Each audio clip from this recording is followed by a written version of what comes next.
But I say unto you, love your enemies. Bless them that curse you. Do good to them that hate you. And pray for them which despitefully use you and persecute you. Which is the first commandment of all?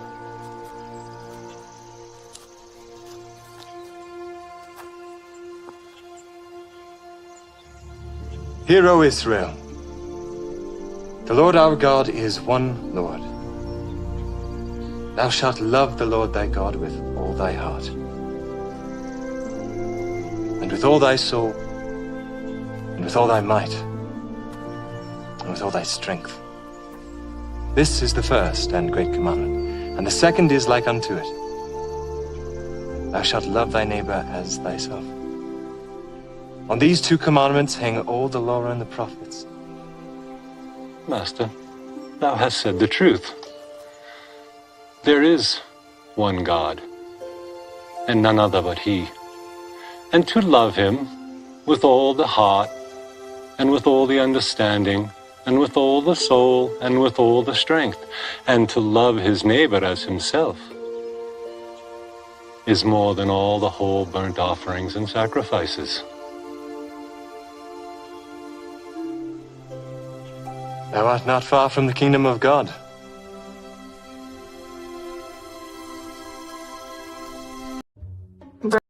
Yo, what's up? Whoa, you look fake. I'm real. Look. Oh. Hey, what's going on? What are you guys doing? Laying on the floor. Nice. How is that going so far? Great. You're famous. I can tell. I know. Can I do a freestyle rap for you guys?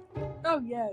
For sure. Oh, okay, dope, but I need like 3 random challenging words from you to inspire my freestyle. Not basic words. Like, exquisite. Exquisite. Nice. Probable. Probable? No.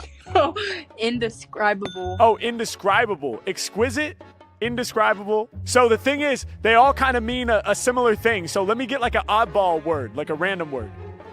Atrocious. Atrocious. Exquisite, indescribable, atrocious. You ready? Yeah. Rap is just talking out living. I guess that's the difference. All of my bars are exquisite. I do it different. Y'all know I'm coming in fresher. Every time that I rap off the top, I put the whole game under pressure.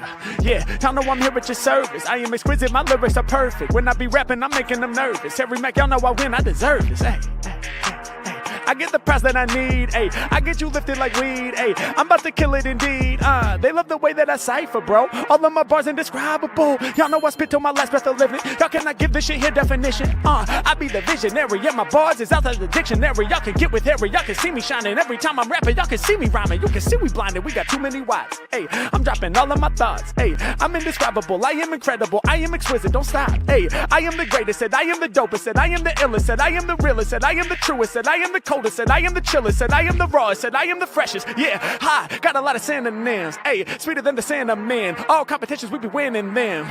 Saying on the mission, never slipping. Every time that I be grabbing on the mic, you know I'm ripping. I got everybody tripping, and you know you gotta face this. Chill to the girl with 100 different bracelets. Yeah, and you know I'm feeling mellow. All up on your wrist, I can see you got the yellow. On the other wrist, I can see you got the pink. I'ma have you tripping like when you drink. I get wet, kinda like a sink. I come off at the top of the mind. I spit shit that be way too divine. I blow your mind every time that I rhyme. I told you these bars that I kick be the grossest. Hey, for these rappers in the game, dog, it's hopeless. Hey, I'm the sickest off the tip, I think you know this. Hold up, I compose this funky magnum opus, supercalifragilisticexpialidocious. Hey, all these rappers don't know how to focus. Hey, they can't hang if they hanging where the ropes is. All of that was just a setup for atrocious.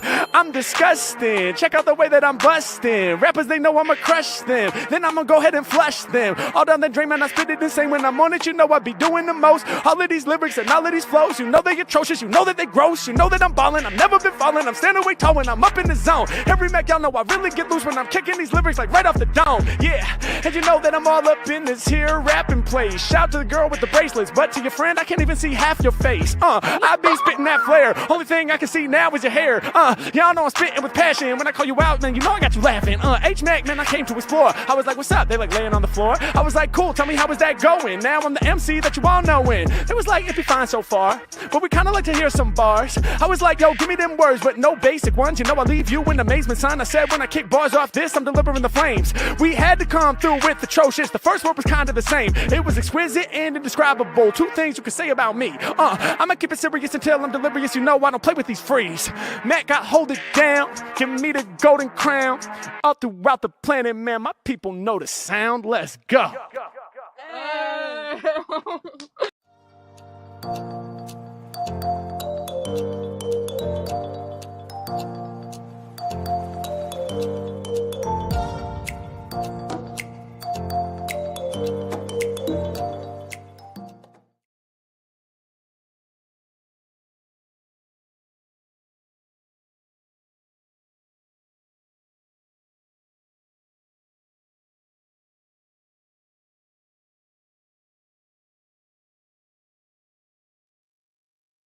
Hey, hello, Gudgies. Good to see you. Good to see you. I didn't know if I was going to go live today, but I got back in time. So I'm an hour later than I usually am, but I was in town and that for a bit. I got back, so I thought, yeah, why not? And the video I've got, it's an hour long. It's from Andrew Gold's Heretics. He's talking to Matthew Steeples. Matthew Steeples. Talking about the royal family and Epstein and that. So, see what they got to say. But in the meantime, let's look at Jim's new AI. It's Twin Zest. Nice. It's only a little one, but I'll have to look for one. I know that one after that. Twin Zest.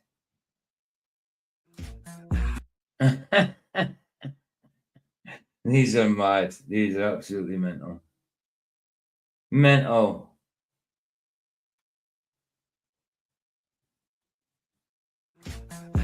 Like sugar on my tongue. Your body so sweet. Like sugar on my tongue. Your body so sweet. Like sugar on my tongue. Your body so sweet. Invite me if you come. Nice, Jim. All right, let's find one of your older ones. Since I think we're all caught up. Yeah, we're all caught up. Yeah, we're all caught up. Let's look. Right, let's go. Populars.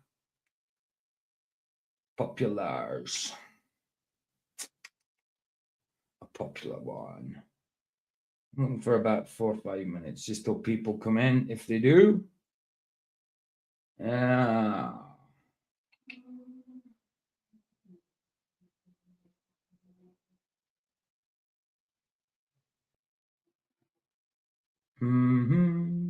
Actually,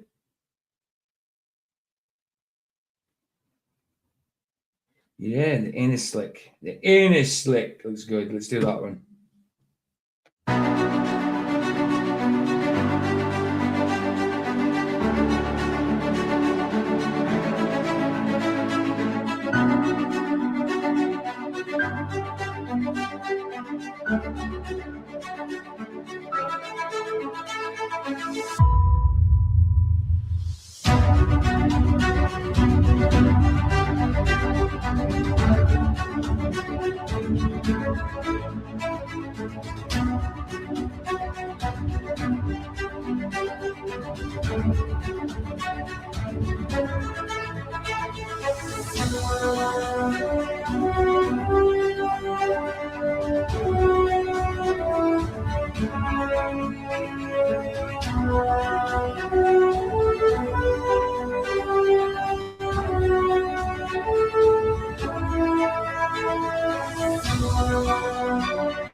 Sorry, Baz, I didn't see that. Chemtrails are bad today, are they? You know, the sun's out today as well. I never even looked at the sky. It looks quite clear here at the minute. A bit hazy, but clear. Well, hazy, but clear. It sounds like a contradiction. You know, it looks clear, chemtrails, but a little hazy, you know. Not as blue as the sky used to be, you know, but, you know, one of them.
Like a blanket, wow, covering the whole sky, horizon.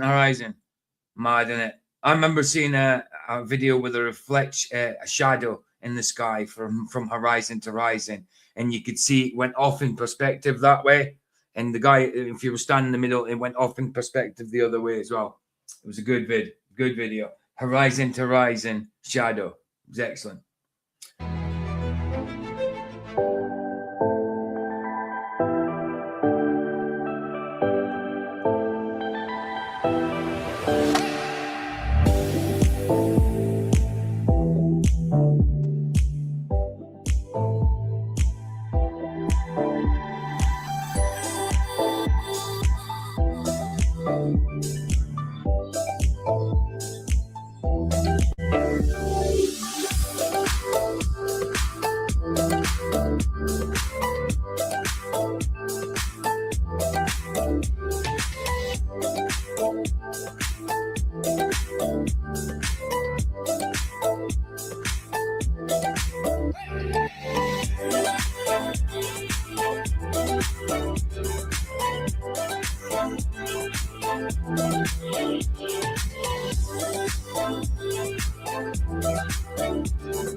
Nice. Thank you very much, Mr. Enos.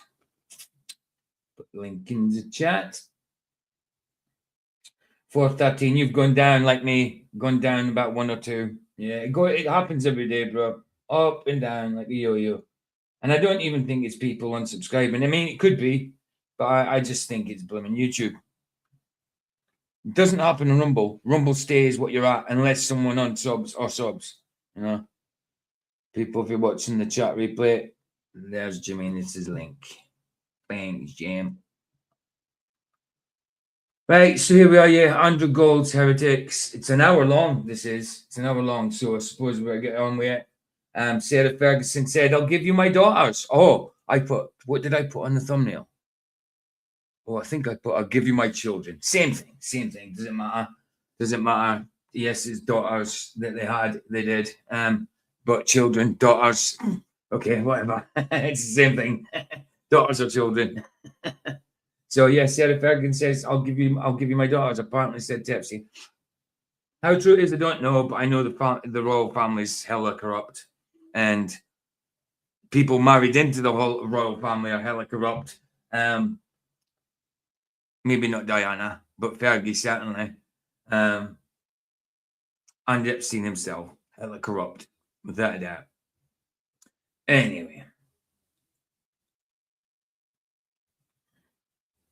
Let's do this. The link is there if anybody wants to pop in. Let's just do this. It's the emails that say, I want to marry you, Epstein. I'll give you my daughters. This woman was... Okay, straight into it. Yeah, that's the intro. I'm not going to react to intro. I keep doing that. I react to the intros when it's got to come up later. So, sorry. I'll leave it to play. There was nothing she wasn't prepared to sacrifice. The emails that have come out in the latest release show her as calculating, cold, grasping, greedy. She has brought so much shame on the royal family. For too long, that family have... Well, the royal family are shameful anyway. It's not that she brought shame on the royal family. The royal family are as corrupt as the rest of them. This is obviously a royalist. Brought shame on this country. Do you believe that Andrew was abusing minors? No. Royal family themselves bring shame on the country, bring shame on themselves, bring shame to anybody. There shouldn't be a monarchy. Well, I believe that Andrew and Virginia Roberts... You believe there was MI6 involved? The very chief of it went to his house for dinner. Why was Prince Andrew having his bodyguards be security at parties at Epstein's home? It was his bodyguard. Look at these people with the bowler hats. They always remind me of something very, very cultish. The bowler hat people. What's that? Oh, I can't remember what that is, that crest on there. It's got a poppy on it. It might be to do with Remembrance Day. Yeah, he's got a poppy, white poppy on his cane as well. Look at that white poppy thing on his... No, it's not a white poppy. It could be a white poppy or a white rose. It's probably a white rose, thinking about it. On the end of his cane. Yeah, these bowler hat people, man. It's a stereotype from like old school England, isn't it? Be security at parties at Epstein's home. It went from 4 police forces to 9 police forces, 60 flights with people who didn't even have their name in the flight logs. They were allowed into places where they shouldn't have been allowed to go because Prince Andrew demanded it. These poor victims have had to wait so long for justice. There will be a national uproar against the monarchy. Can you do me a favor? If you get value from these conversations, like and subscribe. Hit subscribe. Okay. Matthew Steeples, welcome to the show. Good afternoon, and thank you very much for inviting me. And here we are. It's fantastic. Now, I've known you for a long while through the internet. Through the internet and Sean Atwood, particularly. Yes. I was going to say they would have known each other through Sean Atwood. Sean Atwood's another English dude who went to prison in China back in the 90s for smuggling drugs. Changed his life and all that, obviously, when he come out and started doing streams talking about crime and all that kind of stuff. I'm sure you guys know Sean Atwood. I think we might have done one of his before. Might have to do one of his streams at some point, but he does very long streams as well, so it would have to be like a clipped version. But Sean Atwood, I like him. I think he's all right. So does Sean. And we're going to talk about Andrew and Epstein and all of those things. Tell me this: that the House of York, as one might refer to it, as in the Andrew, The and now fallen House of York. well, the fallen House of York. So was that Right. going to fall anyway due to the just Well, sheer number? Himself is not Duke of York or Duke of anything. He's just Andrew Mountbatten Windsor now. He's not even Prince. Of scandals, or did the books perhaps by Virginia Jeffrey and all of that did that bring them down? Well, I think the release of Andrew Lowry's book, entitled, certainly brought this to a head. But for the last 30 years, Andrew has been a buffoon. You know, Andrew was It's a Royal Knockout, which was a contest which was held. Yes, he's been a buffoon, but they're just corrupt. It's not like, oh, he was just waylaid. They're just all about themselves anyway. The royal family were hedonistic. Simple as that. They just kept it under wraps a little bit, you know? With a man called Stuart Hall, who was an ITV Oh yeah. presenter who ended up going to prison for his naughty behavior. I'm not sure what language you're allowed to use on your channel, but this man was a TV host, and he hosted a thing where all these royals dressed up in stupid costumes and did jousting and ridiculous things. And it was organized by Prince Edward, who... Jousting? They did jousting nowadays. What?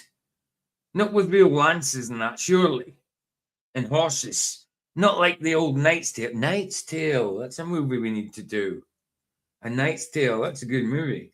Because of the music in that. Yeah, Knight's Tale. But yeah, jousting. With lances. Wow. And this whole story is coming out of it a lot better before they're managed, a better set of PR than the Prince Andrew operation. So for 30 years, the Duchess of York, as she then was, has brought shame on the royal family. You know, everything from the fake shake to her being involved with Weight Watchers and having her toes sucked by, you know, a Texan, and all her grasping and grabbing for as much money as she possibly could brings a lot of shame on them. Andrew is considered a buffoon. Yesterday I had a lunch with a man called Bungalow Bill. Bill is Bill Wiggins, known for having not much upstairs and a lot down below, and he was the lover of Joan Collins. And he... How can you bring shame on something that's already shameful? I mean, it might bring shame. I mean, there might be degrees of shame, I don't know. But, you know, as far as I'm concerned, the royal family are not a good group of people anyway, you know. What did they ever do for the country? Defender of the faith. They're meant to be defenders of the faith. And King Charles is there. Oh, salam alaikum. Alaikum salam. You know, all that, you know. That's defending the faith well, isn't it? By adhering to other religions. Makes no sense to me. So, yeah, we could do without them. He's very much part of that world. And he said, you know, I was involved in a charity dinner. He turned up. He made a fool of himself. Lots of people talk about how nobody wanted to have Andrew there. Another friend of mine who is from Chile, and he was very involved with the embassy. They could have had Andrew speak when the Premier arrived in London. They wrote and said, we do not want that man. This is 30 years ago. Because we do not want that man here. Probably because he's up himself, because of who he was, you know, and get away with what they bloody want. They're under the HMS title. So, like, really, because like when someone gets done with murder, it's the crown versus them. So if someone from the crown was to commit murder, how can you have crown against crown? You know, it's not people here, it's crown against. You know, it's not the people versus, it's the crown versus. So weird. So it's almost like, you know, royals could get off with murder. There he was known as Randy Andy. He was known for having... Well, there you go. That makes sense. And he had that photo with that 17-year-old girl, Randy Andy. Yeah, I've heard them called that in the past. I just thought when I was a kid and things like that, I just thought I was just Oh, they called him that just because it rhymed, you know, but there's obviously reasons for it. Girlfriends being a bit of a fool, you know, and then I he's mean, look at the Charles, Diana, and the Camilla Parker Bowles thing. Charles was always more inclined to want to be with Camilla, you know, but he married Diana. Why? Because she was probably more of a trophy piece. She was better looking. I don't know. Because it was set up. I don't know. Diana is the only one out of that whole entire married into that family and the royals and all that I would have had anything good to say about, you know. he's laughed at because he has a collection of teddy bears. He had somebody, if somebody came to work for him, they had to be trained for a day He had a collection of teddy bears. in how to lay out the teddy bears. Oh, This is a goodness. spoilt brat, and in this That role, does sound like spoiled brat syndrome. I would say the late Queen, who was a wonderful lady in many regards. Really? Really? How so? How so? What did she actually do? Apart from give a speech at Christmas and give a speech in Remembrance Day, what did she actually really do?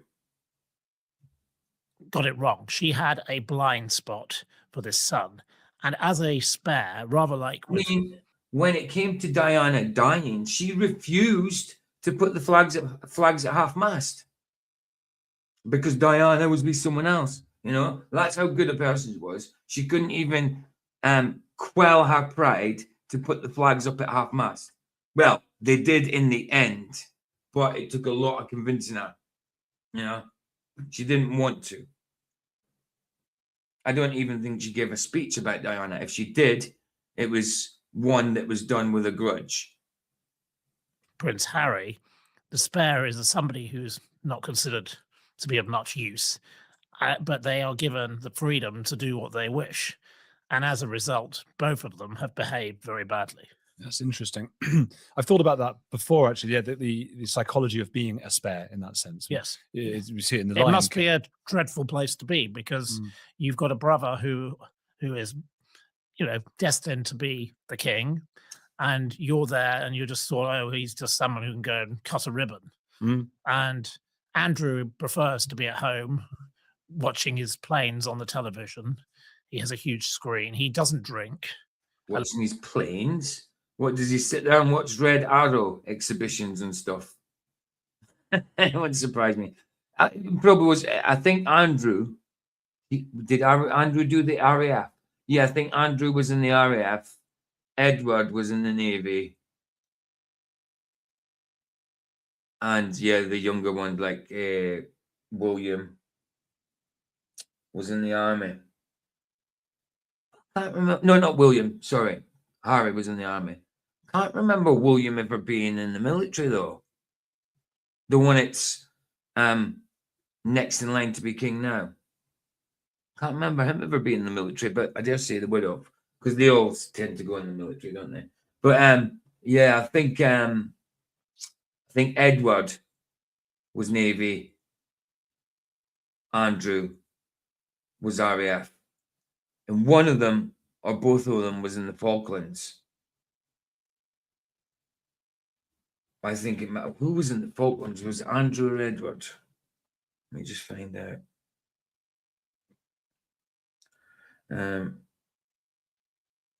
Who was in the Falklands? What was it? Edward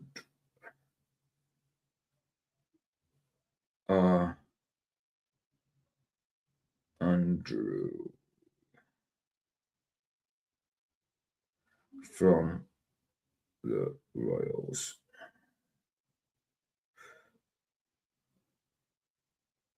Prince Andrew, the Duke. Well, he's not the Duke of York anymore, who served in the Falklands. Yeah, I knew one of them did. Yeah, Andrew did. Allegedly. He doesn't sweat, allegedly. I think he's sweating now. But he... Is that true that he doesn't drink, or are you as skeptical as you are about the sweating? I I believe he doesn't drink. I don't know whether he was ever into drugs, or I think he's somebody who likes very simple food. He likes to sit watching his aeroplanes. He has very few friends. Bernie Eccleston is one of his friends. You know, the coffin dodging Bernie Eccleston, another convicted criminal who I have had lots of run-ins with over the years. Him and his family. He likes to travel with wealthy people. He likes the company. He likes money, and he'll do anything for money. And They all like money. They've all got money. So they all like money because they've all got money. Even if they haven't got it in cash, they've got it in assets. had a lot of people who have come in because they think, you know, he's useful. And this was how he came to be useful to Epstein and Maxwell, because he opened doors they could not open. In the same way, they use people like Peter Mandelson to have a prince opens doors. So for having him at a dinner party was useful.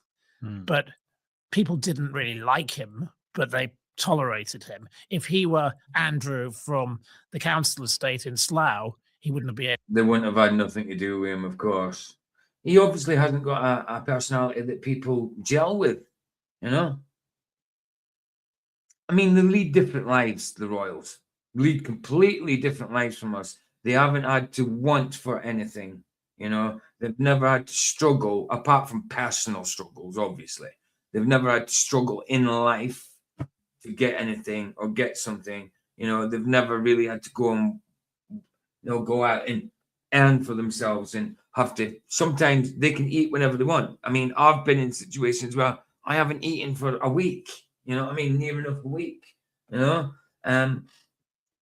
things when it comes to royals and that, they don't experience that side of life, and they pretend that they sympathise with it, but they don't do much about it. Yes, they had schemes like the Duke of Edinburgh Award and all that, where you award schemes and where they sponsored young people to go out and do stuff and all that. But you know, that was show. That was all show, because they're expected to do stuff like that. You know, so it's all show. All they did was put their names to it, maybe a bit of money to it. They never personally had anything to do it. I mean, my mate Harry went to see, well, you know, I've showed you the video now, and he met King Charles and all that. You know, it's just a dude at the end of the day that just happens to be royalty. It's nothing. It's just a man. You know, he's no great. He's never greater than God. He's just a dude that's, you know, higher than us, but not better than us. Any use to anyone, and people would just say, "Forget about him. He's just an idiot." Why do you think an idiot like him was made trade envoy? Well, I think he was made a trade envoy because people around him were too stupid to actually ask the questions of what was he actually capable of doing. And then once he was there, they didn't actually say, what is your due process? And in the humble address they had in Parliament this week, one MP rightly asked, you know, what is the accountability here? What is the trail of monitoring a trade envoy? There are 32 trade envoys, but what do they actually do? What measure do we have of their success? What do we guide? What is the guideline of what they should be doing, what they're allowed to do? And he's been charging for massages to the British taxpayer, but nobody dared answer. Charging for massages to the British taxpayer. Not even using his own personal money, which would be British taxpayers' money anyway, but, you know, British taxpayers' money for massages. Great, eh? Great. What a fantastic life. You ever get the whole country to pay for your luxury. Ask the question of, you know, we can't have that because he was Prince Andrew. You know, you can't question Prince Andrew. And that's I can, and I would. Even to his face, it wouldn't bother me. You know, he's just a man. He's just a man. Once upon a time, I probably would have been too shy to, but nowadays, I won't care. I'd say something to his face. I wouldn't be cheeky, but, you know, I wouldn't be scared to talk to him. Oh, look, that's Andrew. I wonder what I should say. No. And I would dare to ask him stuff if he would sit and talk to me, but he wouldn't, obviously. the problem they have. And I think going forward, under the slimmed down monarchy that we really need, the future has to be a monarchy where there is accountability. And I think this is something that Prince William is I mean, rightly and gunning for. Charles being king, I mean, he remarried. He should have abdicated. I mean, I'm sure that's in their the rules or whatever it is, that if they divorce and remarry, then they can't be king. You know, I'm sure that's in there. He should have abdicated, passed it on, but no. Camilla became queen consort. I don't know if she's still classed as queen consort or if she gets called queen. I don't know. I'm not sure. Let me just find that out.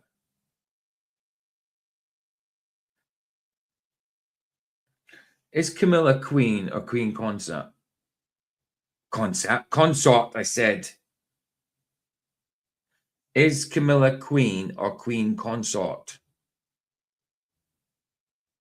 Yeah, Camilla is Queen of the United Kingdom, having assumed the title of Queen Consort immediately upon Charles III's accession upon September the 8th, 2022. On May the 6th, 2023, while she holds the role consort, she is formally styled as Queen Camilla. So she's not even formally, she's just Queen. Even though she's Queen Consort, but formally you call her Queen, not Queen Consort. Madness, eh? Madness for a normal woman that just had money, really, like probably nobility. She was probably nobility, you know, probably her dad was a laird or something, a lord, laird, whatever, you know, nobility. I don't know how nobility and all that works. As we've seen, it's the one who's really brought about the speeding up of getting Andrew out of Royal Lodge. Andrew believed he should be able to stay there forever. Why should this man be living in that house rent-free when it is a house that effectively belongs to the nation? At least at Sandringham, he is out of the way. That is a private property. He's not going to be allowed to go out horse riding, allegedly. He will continue to do the things he wants. Yeah, so isn't it mad that nobles are closely related to the royals? That's why they're nobles, but yet they marry each other. You know, they marry each other. They like the royalty marry nobles, and nobles marry each other, but yet they're closely related. I mean, nobles are usually cousins and uncle and things like cousins and that to the royalty. That's how I see it. Or else, why would you be noble? Why would you be nobly unless you're related to royalty? You can't just be a nobleman if you're not related to. You can't just, I'm noble because I've got money and I'm a noble person. Yeah, nobility is probably, they're not very noble. He supposedly wants the staff still to address him as Sir.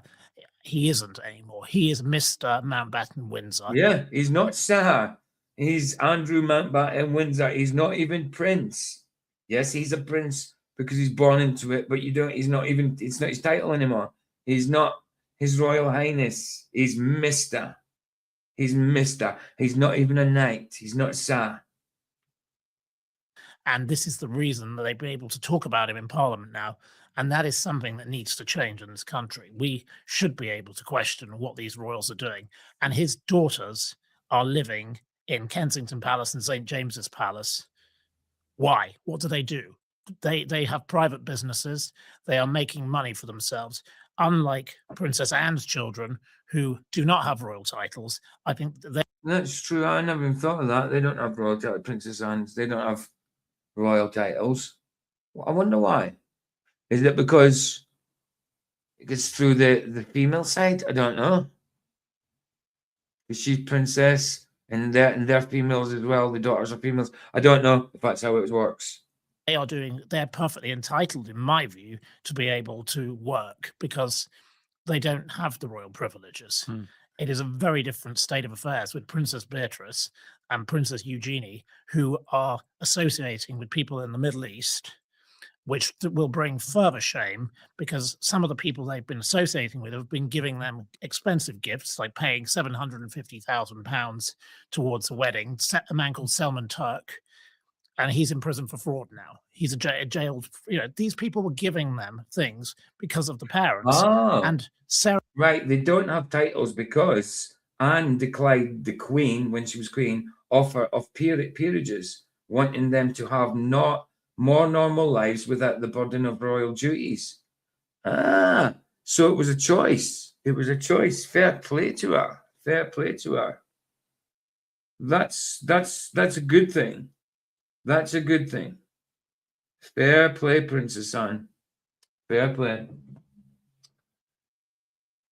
Ferguson, who I always gave a chance to, I got it wrong. I was totally wrong. I said she was childish. I used to meet her. She was a bit of fun. She was just a stupid. When they first got married, there was scandal from the start. I remember being a kid, I'm sure. Like, obviously, Prince Charles, Diana got married first, and a couple of years later, it was Sarah and Andrew. And there was scandal pretty much from the start. She was always meant to be like Diana ended up being rebellious, but in the end. But it was always Sarah Ferguson who was the rebellious one, the outspoken one, the brash one. Yeah.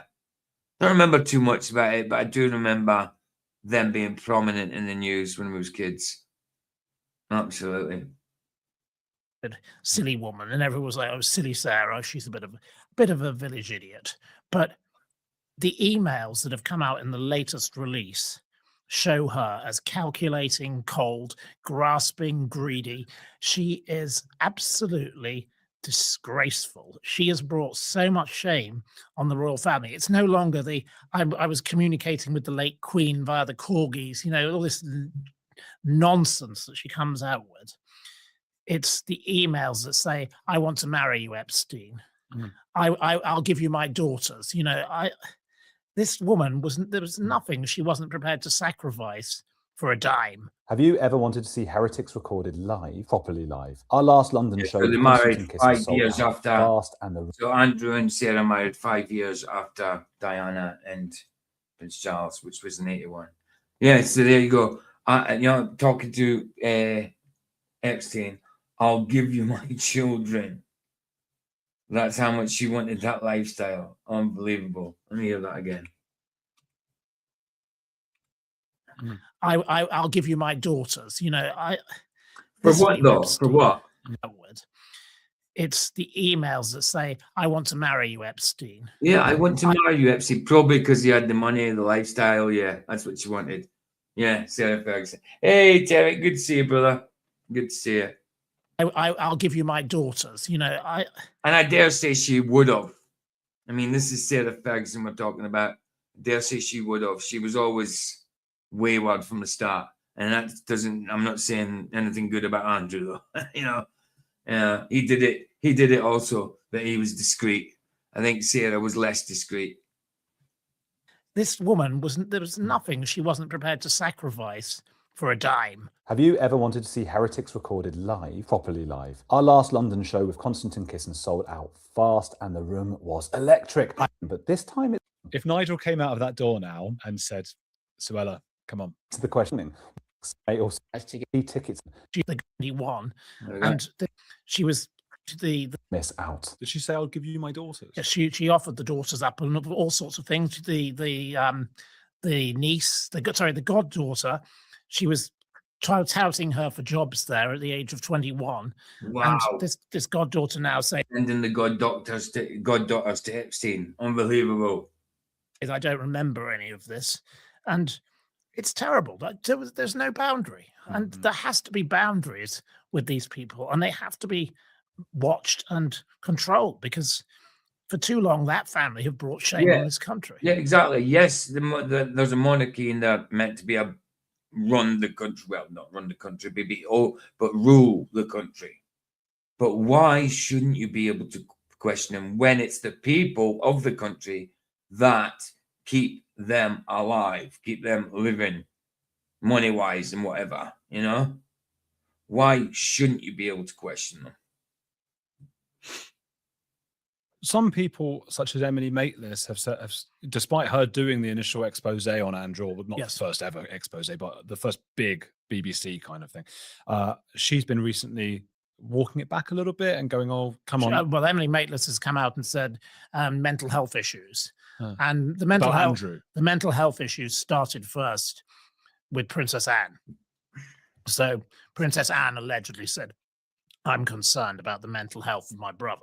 Now, whether that is true, whether that's just media hype, because they'd never named sources, that was one part of it. And then his guns were taken away from his gun license was taken away. Now, that could be because he was moving house and you have to re-register your guns. But equally, the royal family do not want to know. If you move house, you got to re-register your guns. Surely it's just a case of a formal change of address. Surely that's all you would need to do. How would you? Surely you wouldn't unregister them and re-register. Surely it's just a case of changing your address in a form. I don't know. I mean, I've got a lifetime firearms ban. I can't own one. You know, so I mean, I don't know how it works, but you know, weird. Surely you wouldn't have to re-register.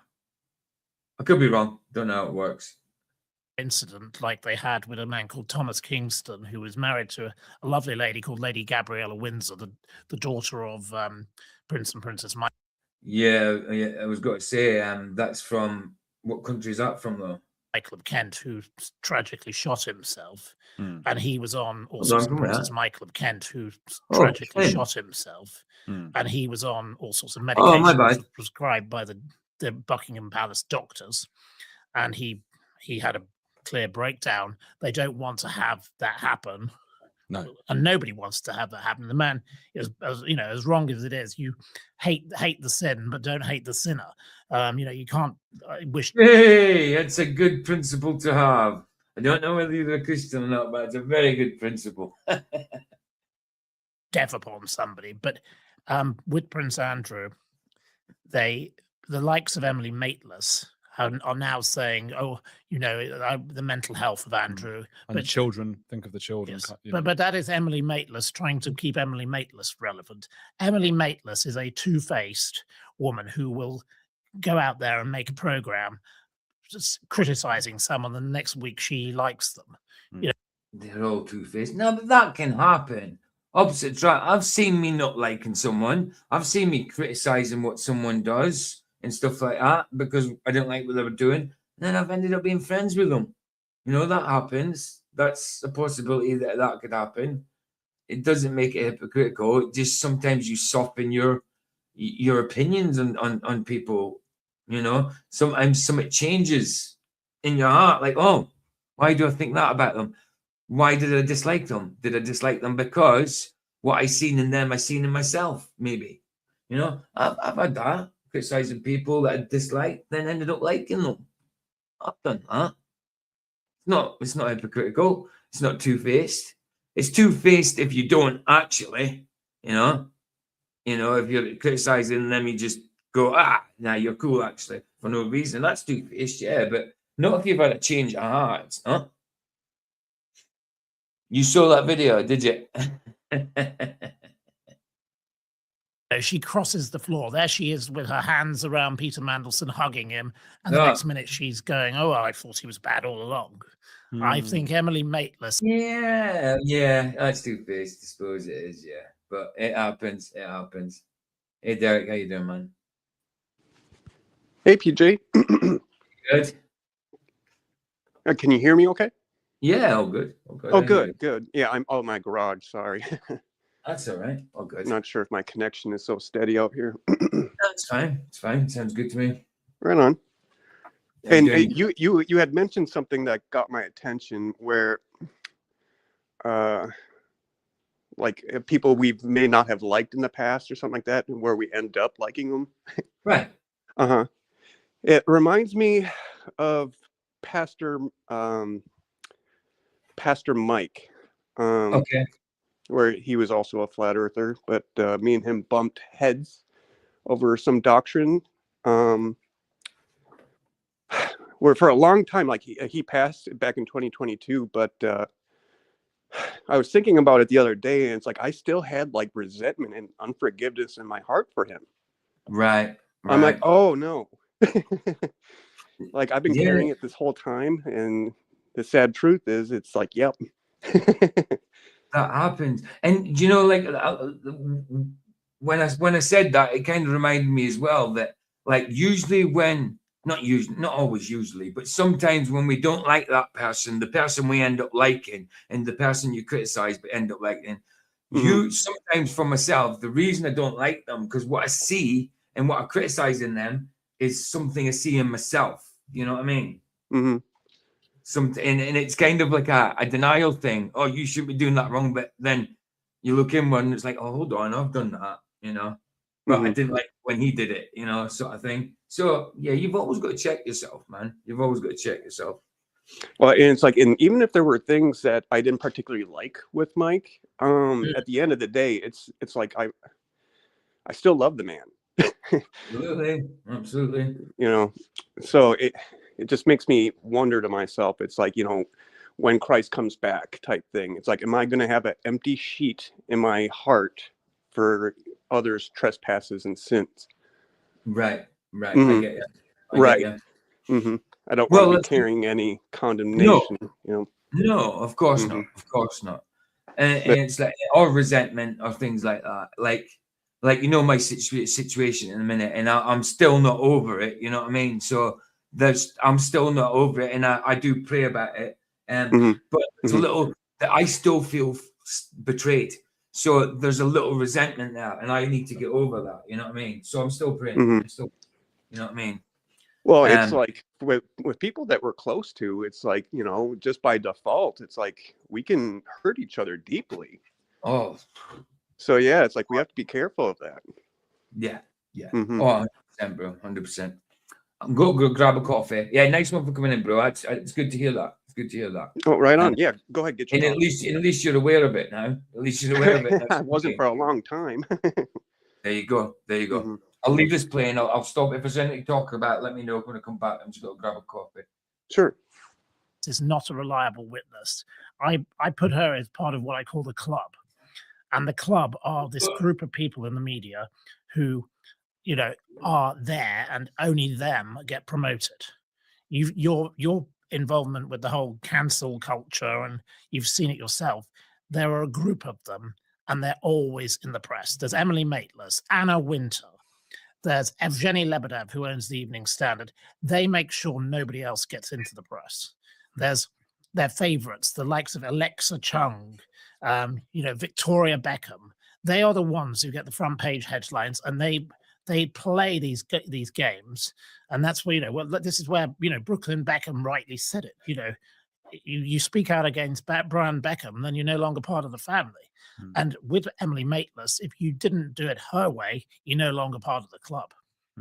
What is your background? Give us a brief look. My background, I was educated at the London School of Economics. I was involved in drinks companies with a man called Maurice Kambar, who was an inventor who came up with the multiplex cinema, the needle to remove cataracts, Sky Vodka, which he sold for about 1.2 billion. I was involved. We were involved with films with Harvey Weinstein. We produced an animated movie with Glenn Close and Anne Hathaway and Jim Belushi about a Little Red Riding Hood brought up to date. And then I got journalistically as well. And then I got into writing later because I was involved in exposing corruption in charities that we'd personally been involved in funding with the former ambassador to America, Sir Christopher Mayer, and his wife, who ran a charity, which was Sarah Ferguson was very involved with, as was Sherry Blair, as was Hillary. I was going to say that debate with Flats last night. Sorry, totally off the topic. That debate with Flats last night was a good debate, actually. It was quite equal. And I don't agree with the guy's conclusion that Flats had no evidence there at all to show that Jesus claims to be God without saying, I am God. You know what I mean? Because he doesn't say, I am God like that, but he does claim it. That's for sure. Dr. Al Garza made like kind of a follow-up video for Flats's interview. Oh, yeah. Not sure if you've seen it yet. No, I haven't. I'm not. So I did stream that because as soon as you put that link in, because it couldn't be heard in there, I streamed it on mine as well. But I was in Flats's chat while streaming in mine. I had myself muted in mine. There was a few people in mine watching it there because the sound was better. But Yeah, I was there to watch Flats. You know, it was a decent debate, and I was there to watch the debate. But you know, end up debating about 5 people in the chat, man, and it's nuts. It's nuts. I mean, I'm glad that some of the guys were all right that was debating, but the first 2 obviously weren't. They were idiots. But the likes of Carl, he's sound. You know, the other one was debating against, who was it? Can't remember. I can't remember the name. Carl's about the best one. Who's not Trinitarian. You know. He's about the best one in that, you know, that's not a Trinitarian. He doesn't get offended and stuff like that, you know. I get more offended than him. But yeah, no, we ended up debating, you as well. I seen you debating a load of people in there last night. I was there to watch a debate, not to debate. That's the first time I debated all night, though. Usually I have a few things to say and I say, well, I can't be bothered with you, you know what I mean? And I'm not even sure if what I was doing could be called debate, as I was just kind of lashing out. well, we were still debating. You were saying the right things. I agreed with you. That's for sure. That's funny. Clinton, and it turned out the charity was not particularly charitable. And that charity brought me in, because it was to do with missing children, into contact with the McCanns. And I got to know of the McCanns and their story, and that became my first story. I do think the McCanns are dodgy. The parents are very, very dodgy. And I dare say that the daughter died way back in when was it, late 90s, I think it was, back when it happened, or got sold into trafficking, whatever. And if she is alive, she wouldn't even know who her parents are, I don't think. And then in 2019, I was sat in a restaurant, Bibendum, in South Kensington, having dinner, and there was a party going on, and the party was for victims of sex trafficking. And it was a car race from London to Monaco called Cash and Rocket, run by a lady called Julie Brankstrup, who is one of these sort of Chelsea socialites. Involved in all sorts of strange businesses. And she's very, very connected with people like Paris Hilton and Philip Green, and they were all having this party. It was a female-only car rally. One of the drivers in the rally was Ghislaine Maxwell, who was driving a car with a lady called Annette Mason. Ghislaine Maxwell. She did a lot of the organising. She's doing 20 years at the minute, actually, I think. Nettie Mason is the wife of Nick Mason of Pink Floyd. So he's a big car person. They have nice cars. All these cars were going along. This party was there, and that was the last time Ghislaine was seen in England. And after that, all the things variously happened. I had lots of contact with lots of people in this story. So for the last 6 years, Ghislaine Maxwell's story has taken over my life. Wow. Okay, that's why you are one of the people who knows the most. I mean, your memory for detail is quite extraordinary. I've always thought that of you. Before I move on to the Maxwells, because I do want to get into that, I want to get your opinion on whether you think Andrew will actually. Probably because it's something he was repetitively doing all the time. You know, it's part of what he did. Maybe go to prison. I think we are in a situation that is fast moving and changing. I think the arrest of Andrew occurred very quickly because there must have been a risk of something happening. I find it very strange that Andrew was arrested on his birthday. Having been in situations with Metropolitan Police myself, when an arrest occurs in this kind of offence, normally it's made by appointment. Normally you go to the police station by appointment. They decided to swoop at 8 a.m. It's the same thing comes in with Peter Mandelson. The way the process was done. Right. So he's the this guy, Matthew Steeples, is the co-founder and editor-in-chief of the Steeples Times. So it's an actual paper. Okay, I didn't know that. So he's obviously into journalism and marketing. He lives in Broadstairs, Kent, and also occasionally in Knightsbridge, London. He's a graduate of the London School of Economics and has also been a marketing consultant to drinks brands and it. So what is his? Well, obviously it's his journalism that gives him the information on the royals. a.m. At 7:55 a.m., the police were saying we're just proceeding with our inquiries. By 8 a.m., they had got 6 cars outside his house and they'd taken him away by 10 o'clock. Wow. And they kept him for 9 hours. They can keep him for up to 24 hours without. 9 hours. I've been in police cells for like 3 days before. 9 hours would kill a royal. 9 hours, but they probably didn't even put him in a cell. They probably just stuck him in a room, a comfortable room. Thing, and then up to 96 hours beyond that. The fact they kept him so long, whether he behaved himself, it would be questionable, but given he is a very temper tantrum prone man, I don't think he would appreciate being locked in a cell and not having Probably people wasn't in a addressing cell. him as sir and all the rest of it. I Whether dare they say the cops didn't put him in a cell. wished him a happy birthday or gave him a birthday cake, we don't even know. But I think the way he's been arrested is very, very telling. But we have this problem here of misconduct in public office. I can't remember what the number is, but it's, I think, between 2014 and 24, there were 191 convictions for misconduct in a public office. But the problem with this law is it's very vague. And to get him on this will be, is it possible to prove that he was profiting from the information that he was passing on to Epstein? In the same way, with Peter Mandelson, it's slightly easier in my view, because Peter Mandelson was sitting in a cabinet meeting and he got it confidential information during the financial crisis. And within 4 seconds, he didn't even... Oh, nice one, Derek. Nice one. Yeah, it's like 20 minutes long, but it was a good watch. I enjoyed it. Mm-hmm. Nice one. I'll put that in my watch later. Right on. Nice one. I'll open it. Nice. And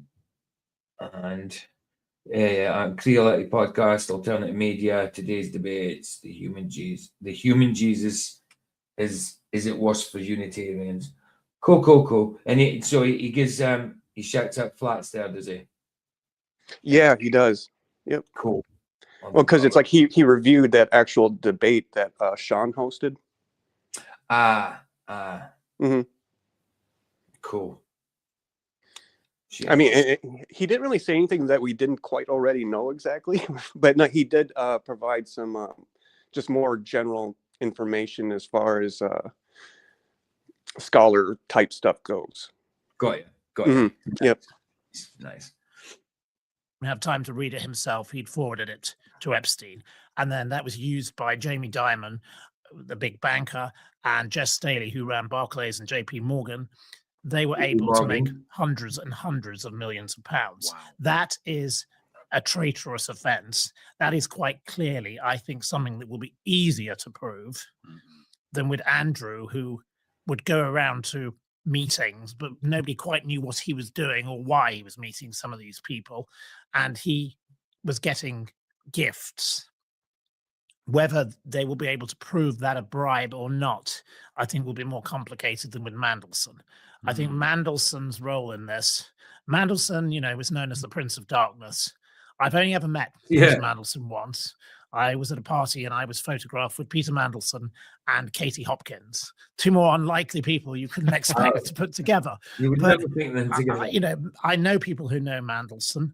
And Mandelson, again, is a person who can cross divides. Mandelson is on a yacht with oligarchs, and Mandelson's involved with, basic labor MPs. He was somebody who could manipulate situations. He was the cat with 9 lives, but I think this time he's used up all his lives. But coming back to Andrew, I think the issue with Andrew is the threshold of proof in the misconduct in public office. Because from what Andrew Loney's often said, it wasn't just Epstein that Andrew was giving information to. It was just countless people around the world. He was always giving info to. Well, and Andrew, with Andrew, the most questionable thing is the house. He could do that and not get questioned about it. Did you? Well, nobody's going to question him because he was royalty. So he could do that if he wanted, I suppose.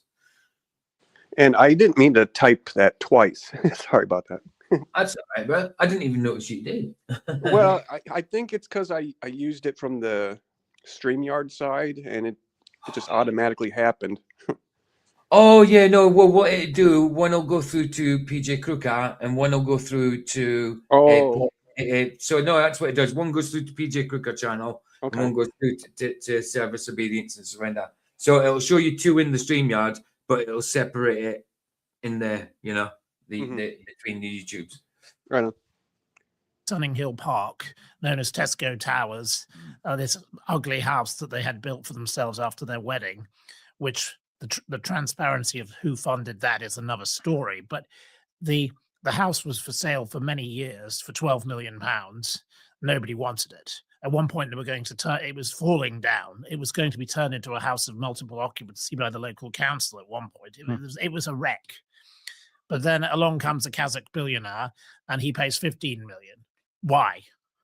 Right, Flats has been tagged in that. I've got a feeling Flats tonight might review that review. What do you reckon?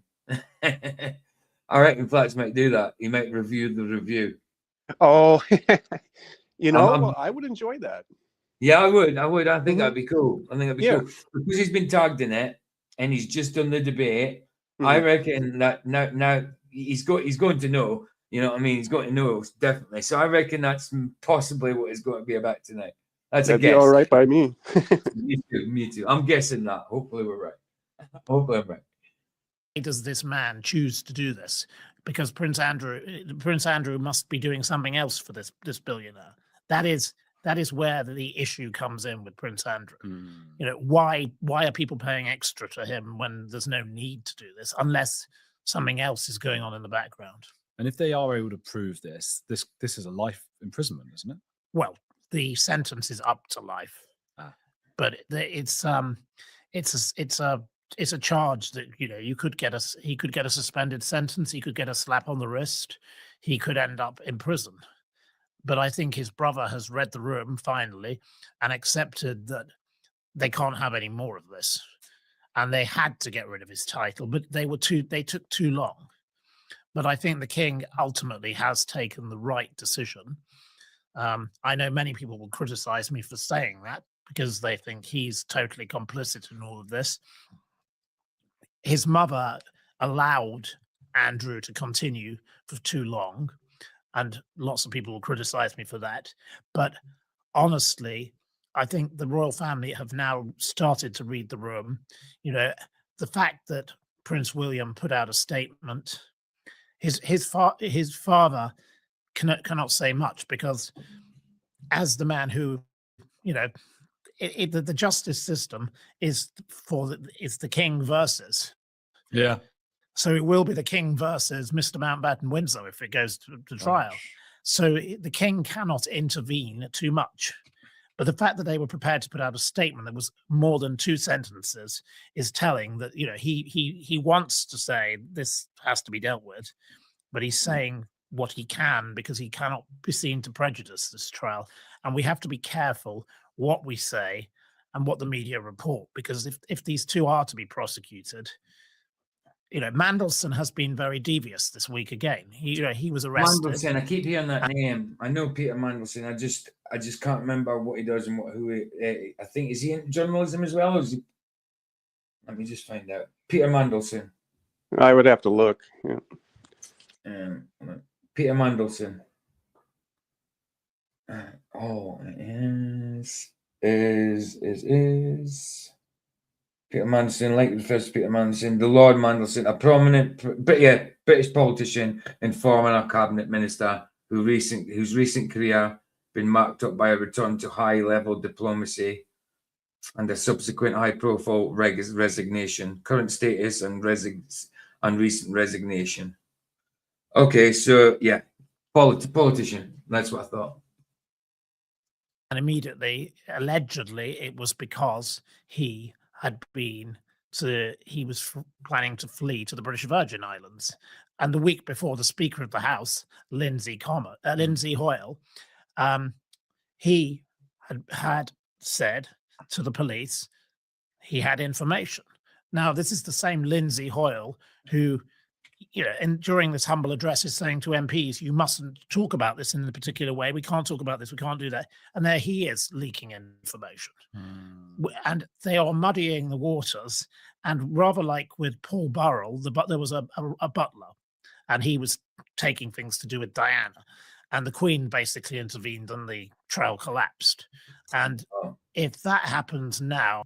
Yeah, Flat said, hey, brother, yep, he's commented on this morning already. He says, we're going to discuss the debate on his channel Thursday morning. So Flats is going to Dr. AI's Thursday morning, his Thursday morning, whenever that is, to discuss the debate. It's Dr. Al. I take Dr. AI. Why did I take Dr. AI? I read it, Dr. AI. Wow, Dr. Al. Sorry. Dr. AI. No worries. Right. Flats has already set up the stream for tonight. So I'll check that out. Busy with food for dinner. Right. Okay, cool. She's told me in WhatsApp. Dr. AI. I think the public outrage will be extreme. I don't think in the era where we have people like yourself doing podcasts and television shows, rather than just Emily Maitlis and her Newsnight crew, and the people on Twitter or X and Instagram, every information moves much quicker, and there will not be any tolerance. Oh, there we are. That's flat for that. Hey, Keith, good to see you, bro. Good to see you, man. Yep, greetings, Keith. Excuse me. Speak of a fella, brother, and he shall appear, because I'm not going to say the other one. Will be a national uproar against the monarchy, and they've got to realize, like the Queen had to realize when she didn't put the flag up for down for Diana, that was a bad move, and she realized it was her annus horribilis and all of that with the burning of Windsor Castle. But at this point in time, things move so much quicker, and they have to take charge of the situation. Isn't it? It's a funny one, because for so long we thought Andrew was going to get done for abusing. Well, he should have been. But because that girl he abused ended up killing herself. He should have been chastised for it, without a doubt. Not just his title taken away, not just him being reduced to a mere normal man, Mr. rather than Sir, Mr. Andrew Mountbatten Windsor. He did what? If I did that, I would be in prison for it. If I did it and got caught for it, I'd be in prison. So why shouldn't he be?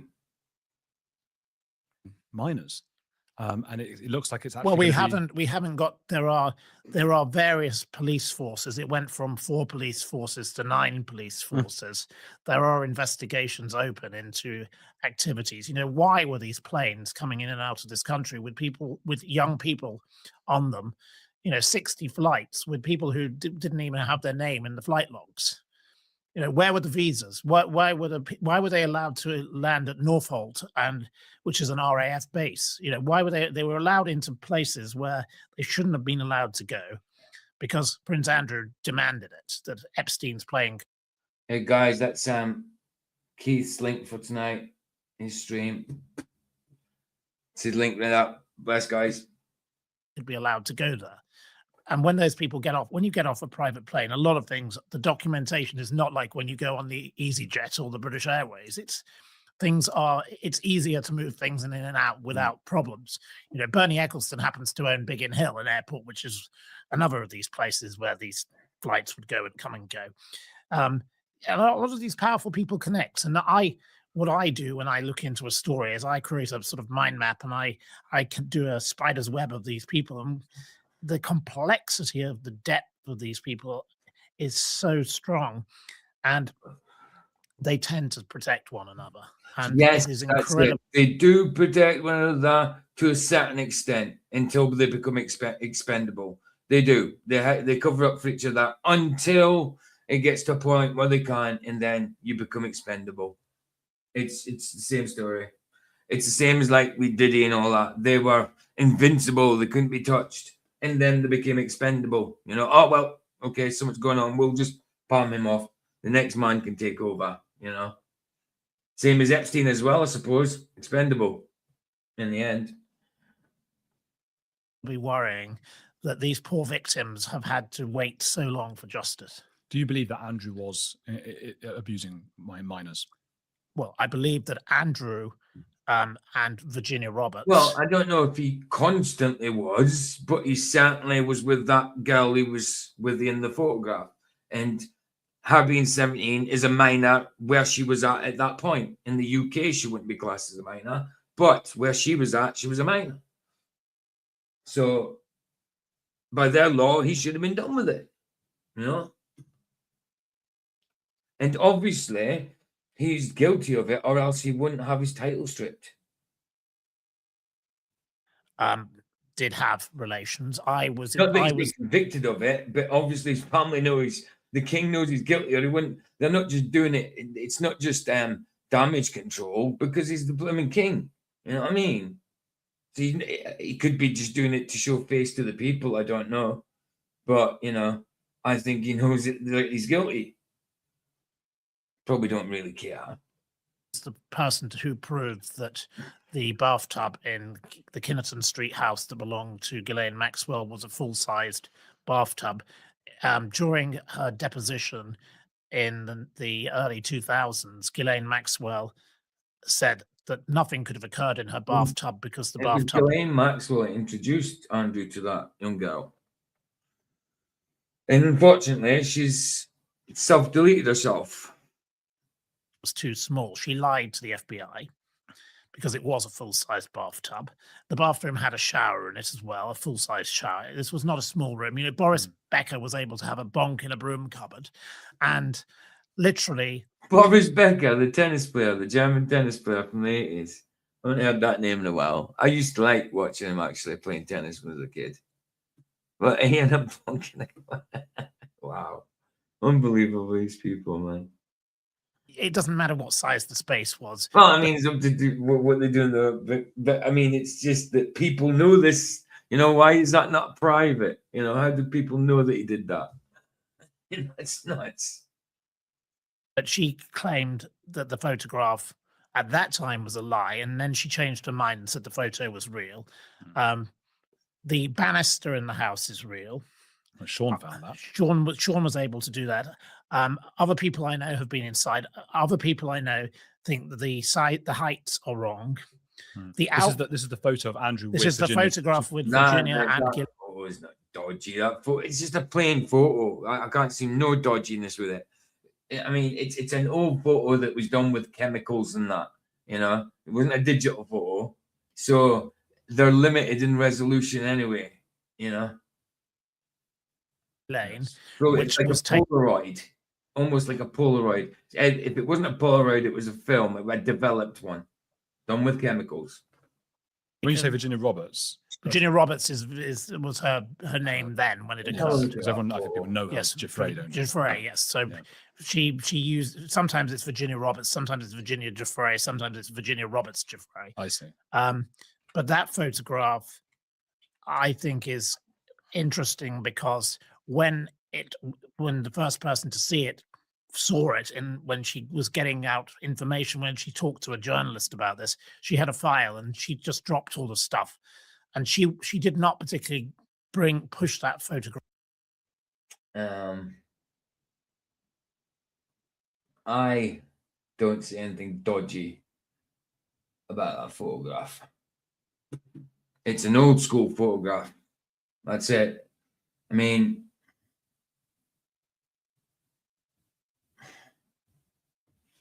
it just looks like a normal photograph to me. It doesn't look, you know, they've both got red eyes in it, you know, with the camera flash. The camera flash is even in the window behind them.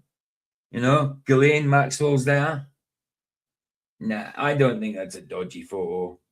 Now, I'm no professional, but I just do not think that's a dodgy photo. Hold on, this is one where you can see their legs as well. She's got her hand around him, his hand's around her. That hand red, you know, I don't see inconsistencies in this in here at all. But I'm no professional. Oh, One. Right. Get rid of that one. Yes.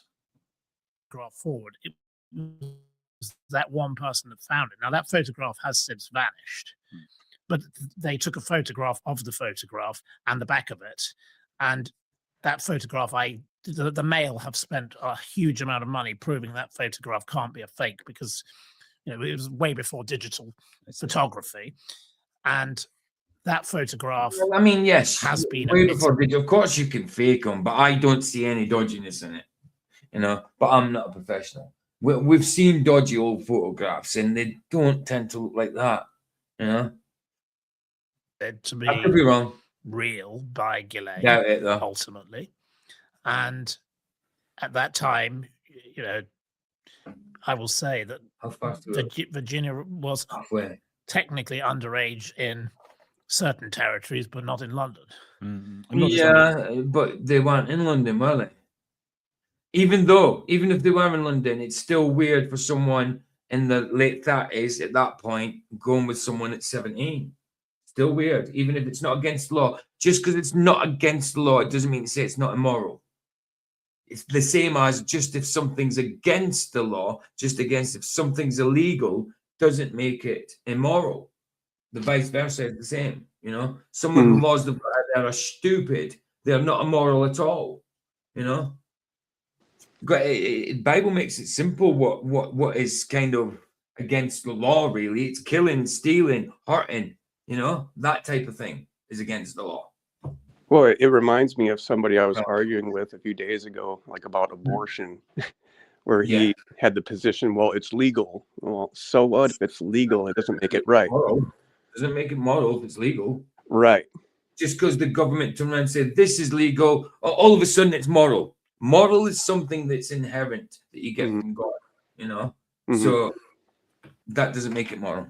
Well, and it's also similar to, let's say, like the MAID program in Canada. Right.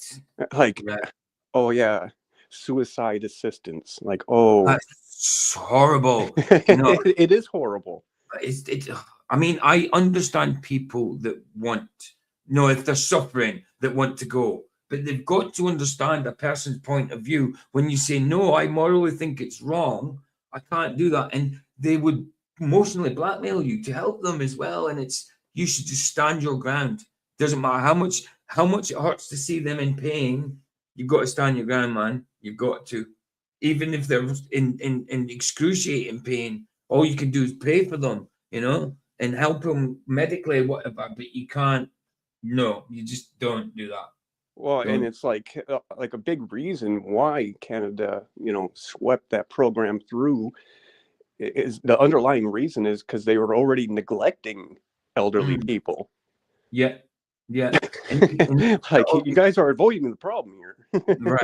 Right. And they give it all these technical names like euthanasia, assisted suicide, like you say. Well, it's like, I mean, if you had paid attention to the problem initially, we wouldn't be having this conversation now. Right. Mm-hmm. At the end of the day, you can call it all the technical names you want. It's killing, unlawful killing. Yeah. And premature, even, I dare say. Right. I mean, what if that person who was in pain at the very last minute, just before they went, could have been miraculously saved? If they went with the Lord, or they could have been miraculously healed, because it does happen. And then all of a sudden you've made that choice and helped him, and they've gone. 2 minutes later, they could have been healed. Or whatever, or a day later they could have found a cure. That kind of thing, It's just don't do it. It's kind of a random thought, maybe, but it reminded me. So, through the grapevine, so to speak. So it's like I've heard that brain death is not a real thing. Yeah, I've been hearing stuff like that. Like, what is really dead? Is it because your heart stops, you've still got electrical impulses in your brain? Is it when the electricity in your brain stops? Because my heart is stopped. I've definitely been dead that way, but obviously I still had brain function. So what is dead? I don't know. I mean, there's got to be a certain point where you pass on. You know what I mean? I don't remember anything from when my heart stopped. I didn't see anything. It was just like being asleep to me. You know? Well, it just kind of strikes me as it comes from the same type of people who support abortion or the MAID program. Like where, oh yeah, oh no, this person is brain dead. Now let's harvest their organs. Like what? No. Yeah, let's do all sorts of things. Right. Raised, but presumably traffics. Yes. So she was first a victim when she was 7 years old. Her own family were involved in all sorts of terrible things in America, and then she ended up working in Mar-a-Lago, which is how she met Ghislaine Maxwell. And then from there she was taken by Epstein, and then Epstein took her to Europe and all over the world. And she's in the same outfit as in the photograph in the house at Naomi Campbell's birthday party in Saint-Tropez only months later. And that place was with a Flavio Briatore, her then boyfriend. Yeah, you can still wear the same clothes months later. Some people with clothes that they just go out dancing in, go out in, and they'll wear the same thing every time they go out. That happens. I did. Or the same kind of thing. Because I didn't used to go out all the time, but at the weekend I'd have certain clothes I went out in. And Naomi Campbell and Bernie Eccleston, they're all on board this boat, and she's there, and she's very young. You can see how young this girl is, and young and naive, and people criticize her because she did recruit others ultimately. But having spoken to so many of these victims, I know 3 out of 5 of Ghislaine's victims. I know the English victim the best, because I knew her before I knew she was a victim. And these are anonymous names publicly. She was a Jane Doe in the case, yes. And she was married to a restaurateur in London.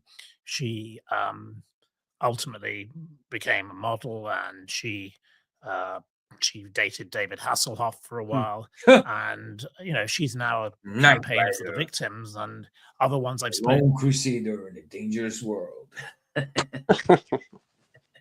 Into the same. They were sucked into this world. They were promised things. So Juliette Bryant, the South African victim, she met Epstein with Bill Clinton, Kevin Spacey, all the others when they were in South Africa. She was told, come to America, you can get a next top model contract.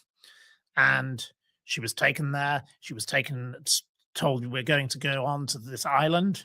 Her passport's taken away. Once she's there, how do you escape? How do you escape an island which is surrounded by shark-infested water? And you can't exactly like the film we watched a few months ago called Blink Twice. It's one at Vicky bought on Prime, and when you watch, it's got Channing Tatum in that, and obviously the influence, the inspiration for it is Epstein's Island. Yeah, absolutely. People getting drugged, not remembering the next day, things happening. It was definitely Epstein's Island type thing that was the influence for that one. Blink Twice, it was called. Actually swim away very quickly. No. So she then compartmentalized this and didn't talk about it for years. She didn't tell her own family. And people are scared of these people. The problem with the likes of Ghislaine was she viewed her victims to be trash. She used to tell her friends, oh, these girls just rubbish. They're just junk. And that was, she just treated them as playthings. And I do believe Ghislaine to be more wicked than Jeffrey Epstein. I believe Ghislaine to be more blind to Jeffrey Epstein. I just say those guys each other. I wouldn't say one's. I mean, can you be more wicked than wicked's wicked? Wicked's wicked. I mean, there is some things I suppose are more evil, but at the end of the evil's evil. It doesn't make. There's none better than the other. If you're both doing them types of things, none's better than the other. He was the monkey. He was the. I mean, yes, you get different types of consequences for different sins, but to God, sin is sin. A lie is the same as killing someone. But consequences are different. Yeah, especially here. He was pulling her. He was following her orders. I am more interested in the fact that £500 million went missing from the Mirror Pension Fund, which Robert Maxwell stole from his own company before he fell off a boat or was pushed or whatever. The conspiracy theorists have one view. whether he's still alive and all the rest of it. Don't go there. But literally, Ghislaine Maxwell, 1991, after her father is dead, claims to be penniless. She tells everybody she's got no money. There's nothing. They've taken even my teaspoons, she said. Within 6 months, she's in New York with Epstein, who she claims she didn't meet until then. We've been able to prove that Epstein's connection to the Maxwell family goes back to at least 1970, because in the birthday book of Jeffrey Epstein, a man called Elliot Wolk, who was a financier, who he referenced when we worked together on the Maxwell family account. This is a strong connection. Epstein's connection to London, I believe, goes back as far as 1974. A woman called Aldine Honey, who's an estate agent, a South African, she references selling Jeffrey Epstein a flat when he was 21 years old in Eaton Square. I cannot understand how he could afford to buy a flat in Eaton Square, which is a very expensive address at 21, given, you know. At 20, I was going to say, because he's rich, but at 21, I don't know how rich he was then. 21, I mean, some people are just made because they've got rich parents, but I don't know how it works with him. But yeah, 21, I dare say he wouldn't have been too rich. Just been interrailing around Europe. He was not from an elite. He had been a taxi driver. He became a teacher in 1974, also at this Dalton school. From the Dalton school, the man in charge of the school introduced him to all his rich parents. They realized as a mathematician, he was very bright. They got him into this Bear Stearns. Then he gets involved in a Ponzi scheme. And all that throughout this period, he was involved with a family called the Leases. The Leases are financiers who were involved with Adnan Khashoggi, who was an arms dealer, and he would be holidaying with them in the Cotswolds in England, in the Gloucestershire, which, you know, all these trendy people live there now, like this Ellen DeGeneres and all these other people have made the Cotswolds. Ellen DeGeneres is living over here in the UK because she's hiding from her American people, man, because she's awful. She's awful. Where there's smoke, there's fire. Yeah, she's run away from you guys and hiding with us. Well, it's like, I mean, she can run all she wants. It's like, but it's like with sin for any one of us. It's like you can only run so long before you have to face the music. Yeah. She was someone. I know she came out at one point as being lesbian, but even her show seemed like a nice. You know, she was nice. All like she loved everybody. She was cool with everybody and all that. But behind the scenes, she was awful. And she put people, actually, when you look back on it, she put people in really, like, awkward situations. Like with when what's her name, was pregnant? Mariah Carey, I think it was. Mariah Carey was keeping it secret. She found out she was pregnant. And what Ellen DeGeneres did, asked her, and then kind of says, no, I'm not going to ask a question, but well, let's celebrate that you're possibly up. And she went and poured her a glass of champagne and handed it to her.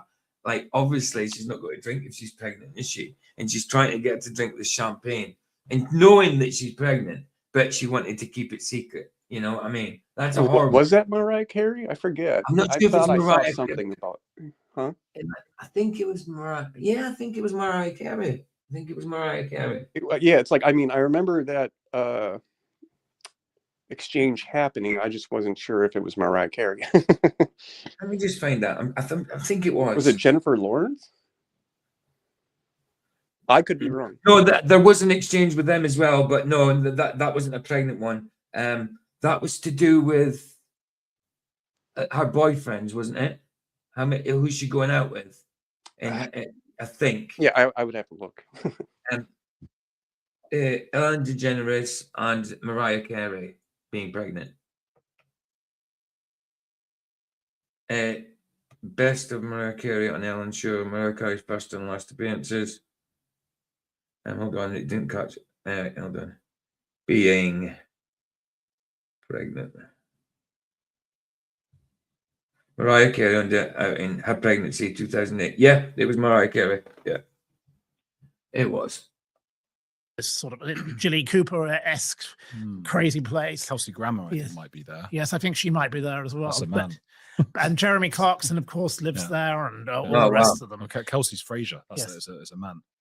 Oh, Kelsey Grammer. Yes, oh, him. Yes, guy of who plays course. No, I think he's in Somerset. Oh, yes. He's Wow. upset the locals of Kelsey Grammer's over here as well. Wow, man. What is it? Why do you want to live in the UK? I'd rather go and live in the States.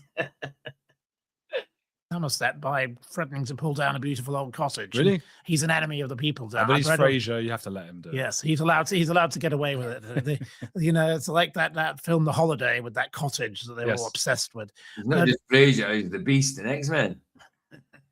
No, the Lease family were definitely introducing Epstein into a world of sophistication, because a lot of people say Epstein was not a sophisticated man. He didn't. A woman called Tanya Gold from The Spectator said, she looked into him. He couldn't even use a knife and fork. He didn't know there were 3 courses in a meal, or all this kind of thing. And she wrote this stupid article that I thought was mad. He was going to dinner parties with all this Bullingdon Club set, who were the likes of David Cameron, Rachel Johnson, Boris Johnson in the 1980s. 1981, he definitely came into contact with the Lease family. He spent a lot of time with them. And Ghislaine was, of course, at university with Rachel Johnson. And, when Ghislaine was convicted, Rachel Johnson said, if you don't feel a bat squeak of pity for Ghislaine, you're an evil person. We had her and... That's Boris's sister. Yes, Boris's sister, who's an LBC radio presenter. Who looks remarkably like Boris. She has got the big hair and all the rest of it, yes. Yeah. And she and the likes of Richard Madeley, also a big apologist for Ghislaine. They all feel that Ghislaine, we've gone too far with Ghislaine. And we're getting the same narrative now with Andrew. I was at a lunch yesterday and I met a man, I've never met him before, a Chelsea person who, businessman. Yes, I don't know how else to describe him. Usually people, if they're called a Chelsea person, usually rich. Usually like I don't know if you've ever heard like footballers' wives sort of thing, wags, footballers' wives, that type thing. Them, they would probably be classed as people from Chelsea or living in Chelsea. Usually, like the area Chelsea. Yeah, in the UK, like you get wags, wives and girlfriends sort of thing. Footballers, wags, wives and girlfriends, they'd be classed as those type of people live in Chelsea. It'd be like Orange County women in the United States. Sure. You know what I mean? A bit like that, that kind of thing. I did not have that distinguished in my mind. Thank you. Not all the Chelsea's like that, but if they're talking about Chelsea people, that's the type of people they're talking about. Chelsea, my darling dear. That was a song. If you're involved, a Chelsea person, and he like a monopoly. It's not quite well. Ghislaine liked to play the monopoly board of real estate, that's for sure. And as did Epstein, and Epstein with his Zorro Ranch, his Paris apartment, his New York mansion that he paid £1 for. I had a lady at a dinner I did with Andrew Lowney. She came along to speak on behalf of her client, who was Leslie Wexner.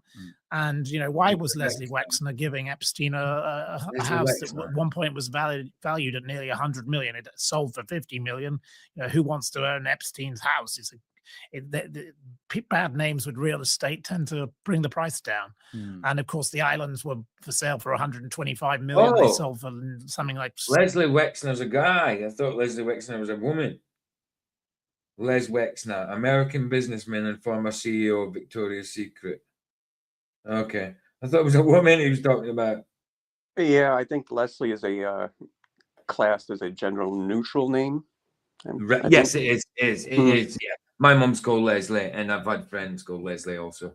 So my mum's Lesley. My friend was Leslie, sort of thing. 60 million. Everything was a knockdown price in the end. But lots of these people. So this man yesterday. Leslie, and it's funny we're watching this. My mum's maiden name is Royal. Double L though. Double L at the end. He literally said to me, I knew Epstein. I liked him. He made lewd jokes, but I liked him. I did not find him as bad as he's made out to be. Everyone wanted his money. He wasn't a dirty old man. He did all of that. He wasn't a dirty old man. Come on now. Come on now. Maybe not everything about him is true. Maybe not everything we're hearing about him is true. But he certainly was a dirty old man. Without a doubt. Maybe not old, but dirty man. That's for sure. None of us ever saw it. And a lot of these people are doing the same with Andrew now. It's going too far. We must stop. Lady Victoria Harvey, a woman who claims she dated Andrew, she's the one who goes on Piers Morgan and all the other programs. She said, if you weren't on the list, you're a loser. Yeah, I agree with Piers Morgan on certain things, but I just think the guy's an ass. The guy's an ass. And I'm in the list. I'm on the list. Yeah. But I was on the list because I wrote an article about the Maxwell family's solicitor, who is a disgraced individual called Malcolm Grumbridge. Are you talking about? Did you say he's on the Epstein list because of that, or is it another list he's talking about? That's what it sounded like. I think he's saying he's on the Epstein list. She's the one who goes on Piers Morgan and all the other programs. She said, if you weren't on the list, you're a loser. Yes. If you're not on the list, you're a loser, right? Okay.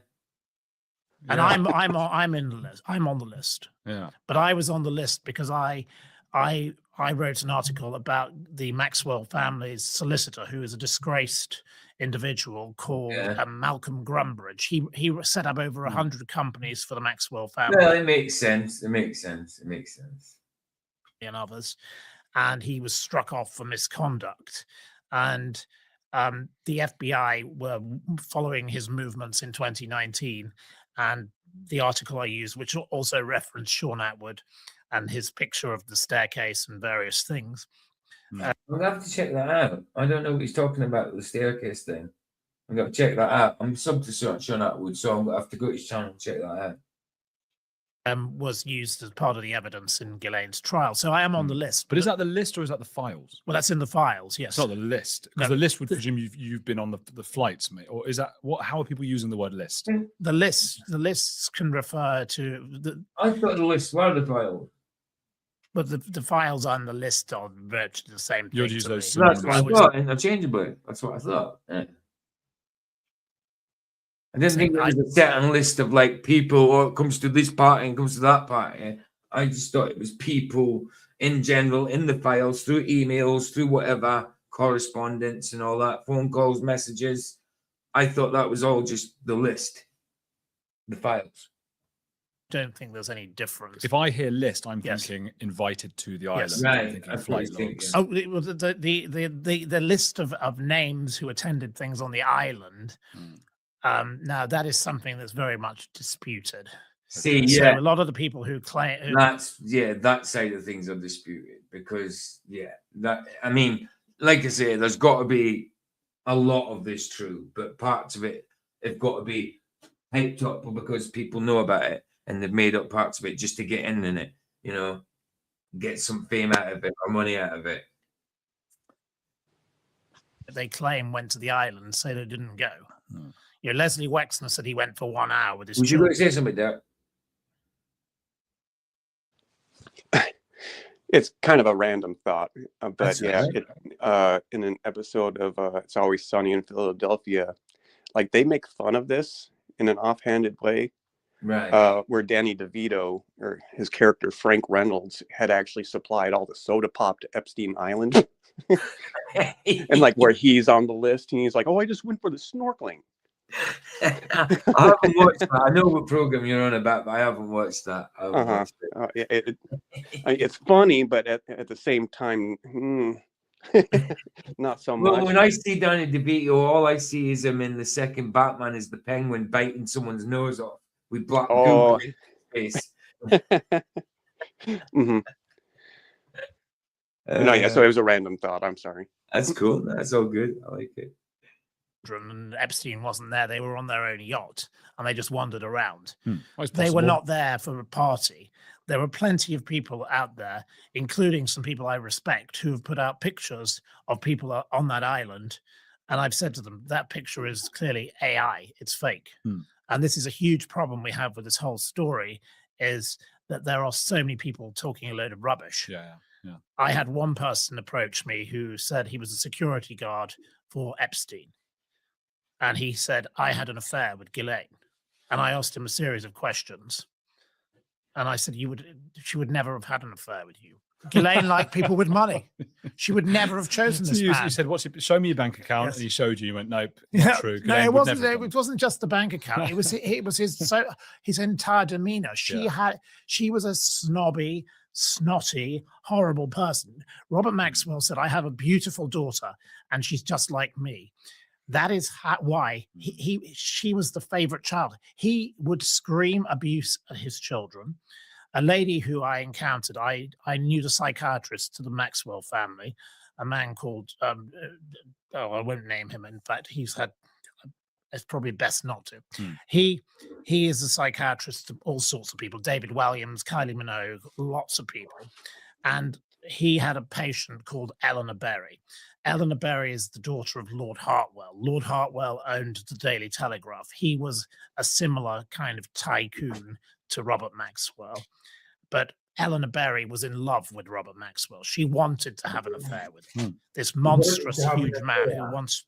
the only time I encountered... I mean, right, why would you want to have an affair? I mean, if you are in love with someone that's married or with someone else, wouldn't you actually want them to... not that it's right, but wouldn't you want them not to be with the person and be with you rather than having an affair? I mean, surely you don't want to have an affair. Affairs happen, but you don't want to have an affair. You just want that person, you know? Surely the ultimate option would be that they would leave that person for you, you know? Not that it's right to do so, but I'm just saying, surely that's what you would want, not actually an affair. Hey, Lar, how you doing, man? This guy ate a bag of gravel for break. Yeah, it's the old husky, posh English accent. Not quite like John Hart, but you know. Him, he was abusive and shouted and yelled. Even though John Hart's Welsh, but he had that kind of graveliness to it. Absolutely horrible, horrible man. No, is he Welsh? Why anyone would want to have an affair with him. But in Eleanor Berry's book, Eleanor Berry wrote long before all of this, she witnessed Ghislaine, age 9, being able to choose what she was abused with. So Ghislaine was given the option of a shoe, a whip, a chain, books, whatever and on a Sunday afternoon, he would take her into the study and whatever happened. And we've done programs in the past with Dr. Das. No, he was English. For example, yes. Very nice. She just played a Welshman and something. Nice man. I spoke with him about, what happens to somebody who is abused. Yeah. What percentage of them become an abuser? Yeah. I believe quick question, PJ. Was an abused person. And that... Yep. When you Brits say gravel, isn't that like an English breakfast or something? Gravel? No. Gravel. Okay, no, I'm way off. Gravel to me is little tiny stones that are on the ground. Gravel. Okay. I wasn't sure if it was like, No, the closest to gravel would be granola. Oh, okay, sure. Right on. No, but gravel to me is just loads of little dusty stones. Gravel explains why she has no problem with abuse, because a lot of people who are abused go on to become abusers. Not all of them, because once you don't know the moral boundary of what's right and wrong, then you accept this as normal behavior. Yeah, and yes, I think some develop a sort of fetish for it as well. Yes. Or their age of development stops at the age that they were abused. Precisely. And Ghislaine viewed these little people equally, as she considered them, the little people, as irrelevant. They were poor, they're ordinary. Little, poor, irrelevant people without money. Even though Ghislaine Maxwell at one point was skint, like she said, they even took my silver spoons. So she was skint, but people without money was little people. So what would that have made her when she was skint, when she was broke? A gold digger. That's what. Who cares about them? They're trash. And that was her attitude. And it is disgusting. But I think in our new age of transparency of these people, it's fascinating to see how it's changed. You know, that man yesterday, to me, is an exception. You know, I meet lots of people who are in the address book. Now, the address book is something I know a lot about. The address book is not the Epstein address book. It's the Ghislaine Maxwell address book. But Well, Epstein she's was the able. one. She was like his PA in a way. Obviously more personal, but you know, she did all his dirty work. You know, all the arranging. You know, all the what we call secretarial kind of work. I'm sure there's a better word for it, but you know. A benefit from the connections he got through it. So there are people like the Heseltine family. Michael Heseltine was deputy prime minister. He all the clerical stuff. was a rival of Margaret Thatcher. He could have been prime minister. The Heseltines are it. The people I know from the Heseltine family, they said we Like never met this Heseltine. man. We only ever knew her. And there are two phone numbers. There's a phone number and a fax number. But then there are people like Peter Mandelson.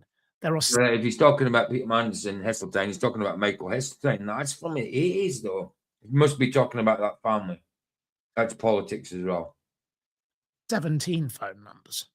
If you're in there with 17 phone numbers, you're definitely a closer friend. You know, Fergie actually had more numbers than Andrew in the book. This is a strange thing. Andrew Loney talks about this, like the number of numbers that one has. Yes. Are these like burner phones she has? Extra Well, phones? they had car phones at the time. Yeah. You had multiple homes, so you had different phones in different houses. You had secretaries. You had, you know, with Peter Mandelson, the boyfriend, who, you know, look at the way they talked about the boyfriend. He said to Epstein, if you don't give my boyfriend money, I'll have to put him on the street, walk, you know, being a prostitute, basically. That's how they talk to one another. And this is why I'm so shocked at the language used between these people. I know lots of people who are very connected and powerful, and they don't write to one another like this. Bizarre. I don't know why with this man he was able to trap them into a sense of security that they could say. How do you know they don't write to each other like that, though? I mean, you say you know them, but do you know them really? I mean, it's a possibility you know them and they don't write like that, but for sure, you can't be sure what anybody's doing. Stupid things, as for example, Sarah Ferguson said. Sorry, Derek, go for it. I mean, I'm just thinking optimistically. Maybe he was generalizing. Yeah, of course, of course. Mm-hmm. Of course. Yeah, that's all. My daughter's Beatrice can't come now because she's busy on a shagging weekend. It is utterly not weird. Good. Well, it would go towards the theories that Epstein was controlled, whether by Mossad or the KGB. Yeah, right, bro. Exactly. I mean, as a journalist, I mean, they get their hands on a lot of things, but it doesn't mean to say they get their hands on absolutely everything, you know. Or someone else for honey traps. I mean, Andrew Loney made the point of that's actually a very common way for people for government agencies to behave. We did it with the Kincora Boys Home. Yes, the KGB often engages in that kind of thing, and that's how. Well, look at the fact that Epstein, in his own home, had Sir John Sawyer there for dinner parties. He is the head of MI6. He was there with Andrew. Yes, you can understand maybe because Andrew was there, he would be allowed to be there for that reason. But why did the intelligence services not ask questions? Why was nobody checking on this? Why was Prince Andrew having his bodyguards be security at parties at Epstein's home? They are meant to be there to protect him, not be bouncers on the door for a man who was a taxi driver who conned his way into all of these people's orbit and played them all off against one another. So you believe there was MI6 involvement? well, the MI6 knew of Epstein because the very chief of it went to his house for dinner. That's it. Yeah. I am not into the conspiracy No theory. doubt, no doubt. And anybody that's anywhere where it's got three letters in it, is going to be part of the Epstein files. Oh, these three-letter bloody organizations, they like to be everywhere. Of was it KGB? Was it Russian? Was Well, it MI6 is not 3 letters; it's 2 letters and a number. But you know what I mean? Digits, 3 digits, letters, whatever. Was it this? Was it characters? Characters will do. I think this comes more closely to the fact that Epstein met Robert Maxwell before Robert Maxwell died. That's Ghislaine Maxwell's dad, isn't it? Robert Maxwell. Yeah, it was. Kevin and Ian Maxwell, the two brothers, who were, one of them was Britain's biggest ever bankrupt. They've had a series of dodgy companies. I only know Isabel Maxwell, who is one of the sisters. I knew her as Isabel Gerassi. She was married to a man called Dale Gerassi. His father, Carl, was the inventor of the birth control pill. She owned a huge internet company called Magellan, which was that these people were big in telecommunications. They had connections into all sorts of things. And look at what one of the most recent ones I'm particularly interested in is a lady called Nicole Junkerman. She's mentioned 3,900 times in the latest files. She was flying with Epstein when she was in her early 20s. She's now a billionaire. She has a business with Ehud Barak, who was Prime Minister of Israel, also accused of doing things. He's somebody who should be looked into. She also got involved with Matt Hancock, who appointed her to the Health Tech Advisory Board. She has sold companies to Google. She's involved with Revolut, with the Russian businessman. Len Blacknick, another oligarch. Never had a Google. And this lady has her tentacles everywhere. And she lives in a 50 million. Tentacles. She's an octopus. Yes. I think Gillian was that was the idea for her. She had her tentacles everywhere. Pound house in the Boltons in London. She claims that she only invests her own money. How did she get all this money? Where did it come from? This is a woman whose family lived in Marbella. They were German. She's married now to an Italian count. Oh, they're talking about she's just had to resign from all the charities she's been involved with. But how did these people get the money? And this was something I was very upset by with the humble address. They decided, all these MPs, to say, now it's time for the women. The men have had it too good for too long. It's the men who've done all of this. Who were the people who actually were helping Epstein particularly? We have the Countess of Ivor, who's just died, age 51. 51? She happened to be involved in the NSPCC. Wow, man. How? I'm 51 next year. Some of things like that. 50 this year. I can't believe it. It's unbelievable. It's unbelievable. Why, Lord? Why me? Why make me 50? Unbelievable. The charity. She was one of Epstein's closest associates, along with Ghislaine. There is Nicole Junkerman, who, she was flying around the world with him all the time. That's who These powerful people were Nicole Junkerman. That's the name I forgot to look up. Nicole Junkerman. Nicole Junkerman. No, not Cole Junkerman. Nicole Junkerman. A German entrepreneur and investor. Born in 75. She's a year older than me. Oh, yeah. Spouse Ferdinando Brachetti.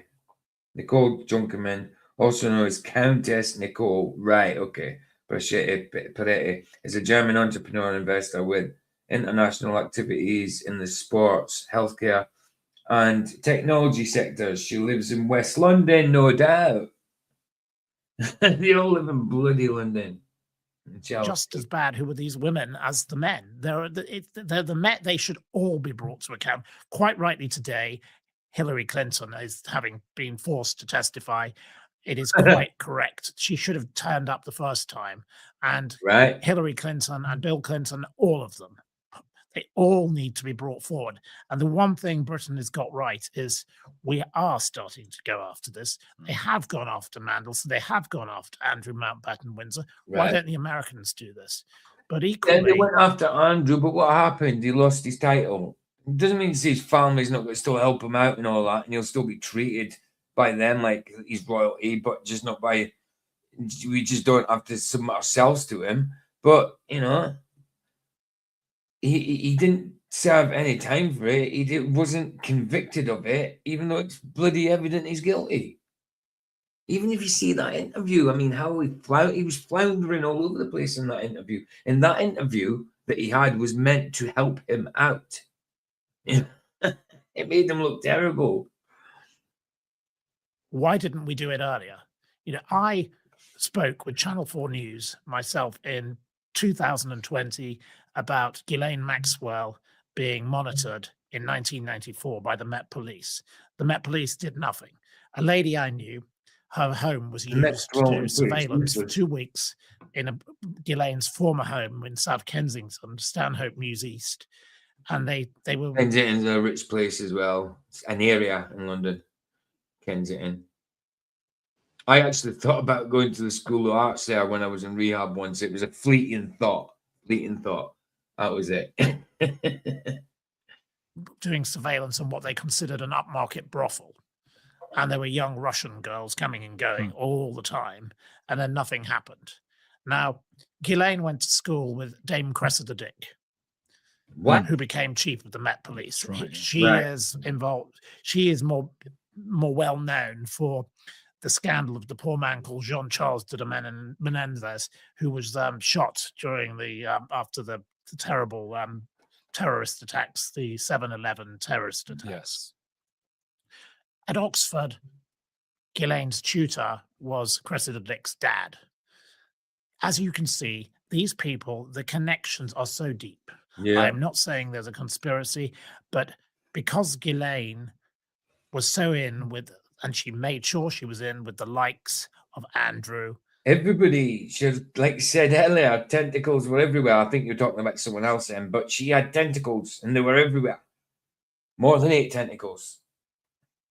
And the Mandelsons. And Mandelson, of course, was very involved with a man called Jeffrey Robinson, who paid. We're about to start talking about this chapter's called Stammer's Blunders. So we're talking about Keir Starmer now. His £373,000 home.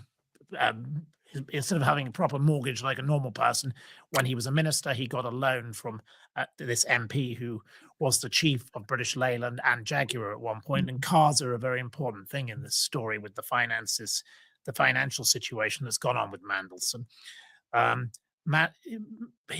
Robinson was a business associate of Robert Maxwell. These people are toxic. The connection is so bad. And the fact that nobody questioned this, Keir Starmer was told again and again, do not make this man ambassador. Yeah, he did it. And now, really bizarre.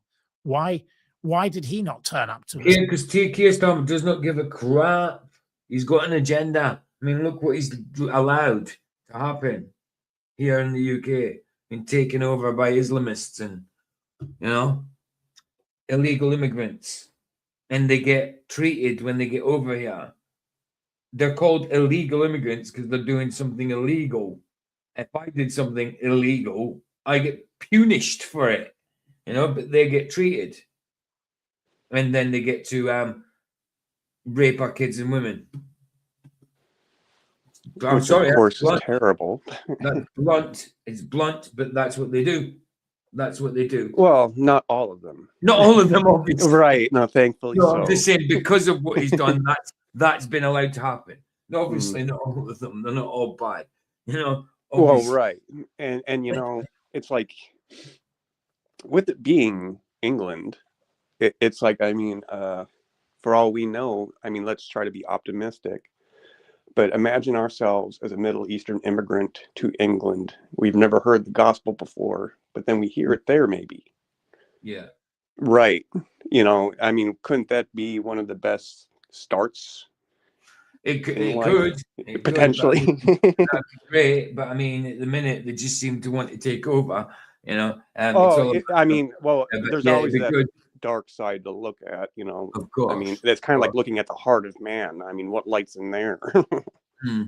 But you know, Starmer was creating a problem so he could have a solution for it, like the digital ID. His idea for the digital ID is so we could keep, Oh, so we know right. who these people are. You know, you're creating the problem just so you can have a solution for it, just Mm. because you've got an agenda there. Well, that's It, the it, method to their madness. Yeah. it went forward. The digital ID went forward, but then they've kind of abandoned it for a little bit now. I don't know why, but guarantee it'll come back. We know, we can see even through scripture kind of how it's headed, and it's certainly headed that way. I mean, there's even people in other parts of the world that have got chips in their hands, chips in their head and stuff. You know, it's Mhm. nuts. It's nuts. Well, it's like my government too, where it's like, I mean, oh, we need to do something about all these immigrants. So let's build a wall. Like they take the most extreme position. Like, Yeah. no, we just need people in law enforcement to do their job. Right. And like, don't need let's to build not like this is 300 actually foot what walls. this is Right. what the U.S. did. You know, look, In but Afghanistan, they actually sent out our border patrol to yeah. tell them how to control their borders. Yeah, you don't need to build walls. I mean, we've been trying to be taking down walls for years. Look at the Berlin Wall and things like that. Been trying to take down walls, and you want to build them again. Hmm. Well, right. Well, just do Like, your I don't job. want to be trapped in a wall with Trump. You know what I mean? Right, right. No, of course not. Of Mm. course not. I understand the sentiment, but no, you're just imprisoning me. You know. No, Yeah, but that it's like is, there's that's already supposed to be a natural filter in place, you know, that filters out people that actually want to be here, for example, and aren't right. going to be a terror to their neighbor. Exactly. Mm. Exactly. Yeah, So it just last time, requires the most basic of things. Just do your job. right. Simple. Lars says the point is there is such a thing as culture. You can't let it be dissolved by a religion that does not and could never match our philosophies. Too many immigrants means goodbye culture. That's true. That's true. I mean, it's certainly it's not like they've just let them in dribs and drabs. You know, it's a load. It's there's a lot. You know, people have even been gone over to France to stop them, you know, because there's so many coming in and they're allowing it. Problem, reaction, solution. Exactly, bro. That was my point. That was my point. Listen to this humble address. Where is Keir Starmer? What's Keir Starmer doing about all of Just this? an obvious own goal from Keir Yeah, Starmer, wasn't it? precisely. It's a bizarre thing with Keir. I think he is. He seems to be on some sort of spectrum, and I know I say that a lot about a lot of people, and maybe that's my way of explaining the world. But he doesn't seem to be like a normal person, and so No, he's he for a not. long time said, "Oh, you know, men can have vaginas and so on." If I believed in lizard people, I'd say he was one of them, but I don't. He's just influenced by demons, Keir Starmer.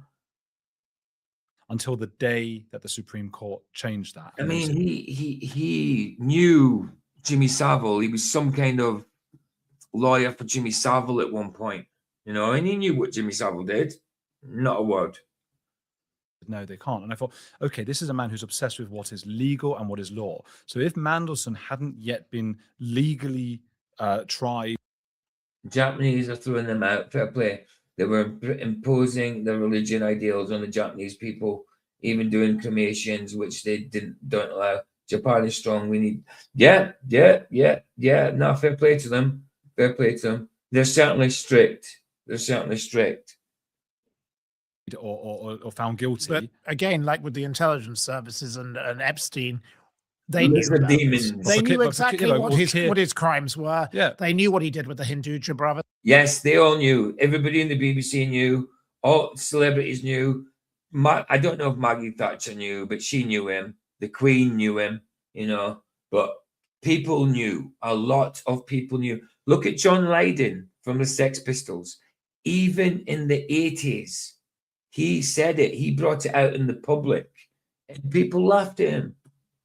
And then, when it found out when he died, and it was found out that he did do all these things, John Lydon was like, "And how right was I?" He said it. He's, how right was I? I told you. He said, I don't want to say so, but I told you so. And he did tell us in the 80s, John Lydon from the Sex Pistols. They knew what he did with Mandelson, with But with if it's not in Robinson. law Yeah. for Keir, it doesn't mean anything. Yes, He did. And it wasn't just on radio, it was actually filmed too. He said he filmed it. It was filmed. I'm sure there's footage of it. But it was at a radio station, I'm sure. But Keir knew that men can't have vaginas. Yes. Presumably. Well, Keir Starmer would say it's a grey area, wouldn't he? Because Keir Starmer is just anything goes with Keir Starmer. Right. Keir Apart Starmer, from the law. If you said, what about Mandelson having done this, this, and that? He would go, oh, it's a grey area. I Yes. don't know, I'll just hire him anyway. Until the law comes down, and then he'll go, gosh, I probably shouldn't have done that. yes. Well, it's been one own goal after another. Keir Starmer was elected because everybody said the Conservative government was so Selected. bad, Mm. and he swept in with a huge majority, and everything was huge going to majority. be different. That then tells first we you have- that tells you he wasn't elected. A huge majority. Starmer, you know. Who would, I mean, apart from the left, who would actually really vote for him? Raving Rayner, who gets a flat with a dodgy setup, a bit like Mandelson with his dodgy home with his dodgy setup. Do they not learn from history, these people? And taking the glasses and the clothing from Lord Ali, and Lord Ali, all these questions about that, and all the questions about these Ukrainian people who started the fires, which nobody wants to talk about. Nobody yes. wants to talk about that yet. Well, that's a difficult one, isn't it? Because But that's again awaiting trial, and you have to be very careful what you say because you don't want to prejudice the trial. But yes. but the narrative of somebody who's in government is to make sure that their government is getting the right message out there. Even Gordon Brown in the 7-Eleven, there was that lady who sent out the news, "Good day to bury bad news." You can't do that anymore because you get caught so much. I'm sorry, going back to Jimmy Savile. His mum, as innocent as she was, she didn't know what he was doing, but she knew there was something really bad and strange and evil about her son. I don't think she knew exactly what he was doing, but she knew he was up to no good. And I think she's seen a few things, but it was his mum, she knew it. I mean, she stayed about with him. She lived with him for a little bit and all that, but she knew he wasn't right. I think she admitted that. It was a weird relationship he had with his mum. I mean, he kept his mum's clothing all pristine. He got it out, washed every, or dry laundrette, dry cleaned every year or something, put back in the cupboard and all that, set out. It was a bit weird. He says he takes them out, looks them at him, lays them out, looks at him, remembers that, puts them back in and all that. I mean, that's a little mad. Can understand sentimentality, but there's obsession. much more quickly. He called her the Duchess, his mum. Yeah. And wasn't that 9? That was 9/11. No, that was A good day to bury bad news. no, that was 7/11. The We last did a- London one. 7/7. I think we did a 3-parter on it. We did with the Louis Theroux thing. We did a 3-parter on it. Oh no, that was the Baptist. Sorry. The Baptist church thing. The God hates fags thing. But we did do a couple of episodes on Jimmy Savile, and we did the Netflix Steve Coogan thing that he did, the drama he did on it. He did well with that. 7, yes. Sorry, Yeah. 7/7. He got a lot of attention. Yeah, I'm useless with numbers. I'm better with words. No, you are very good with words, and I guess one thing I can ask you to put into words. I mean, I think Loney said that children as young as 8 were taken to the island, or 12. Wow. It was a very young age. The youngest I've heard referenced in the context of Epstein were the twin girls from Paris that Jean-Luc Brunel supposedly gave for his birthday. He was given these twins, and they were taken from some poor parents in some poor part of Yeah, Paris, I believe. See just even how it is. He was given these children. That is Given. It's disgusting. Given. Wow. vile.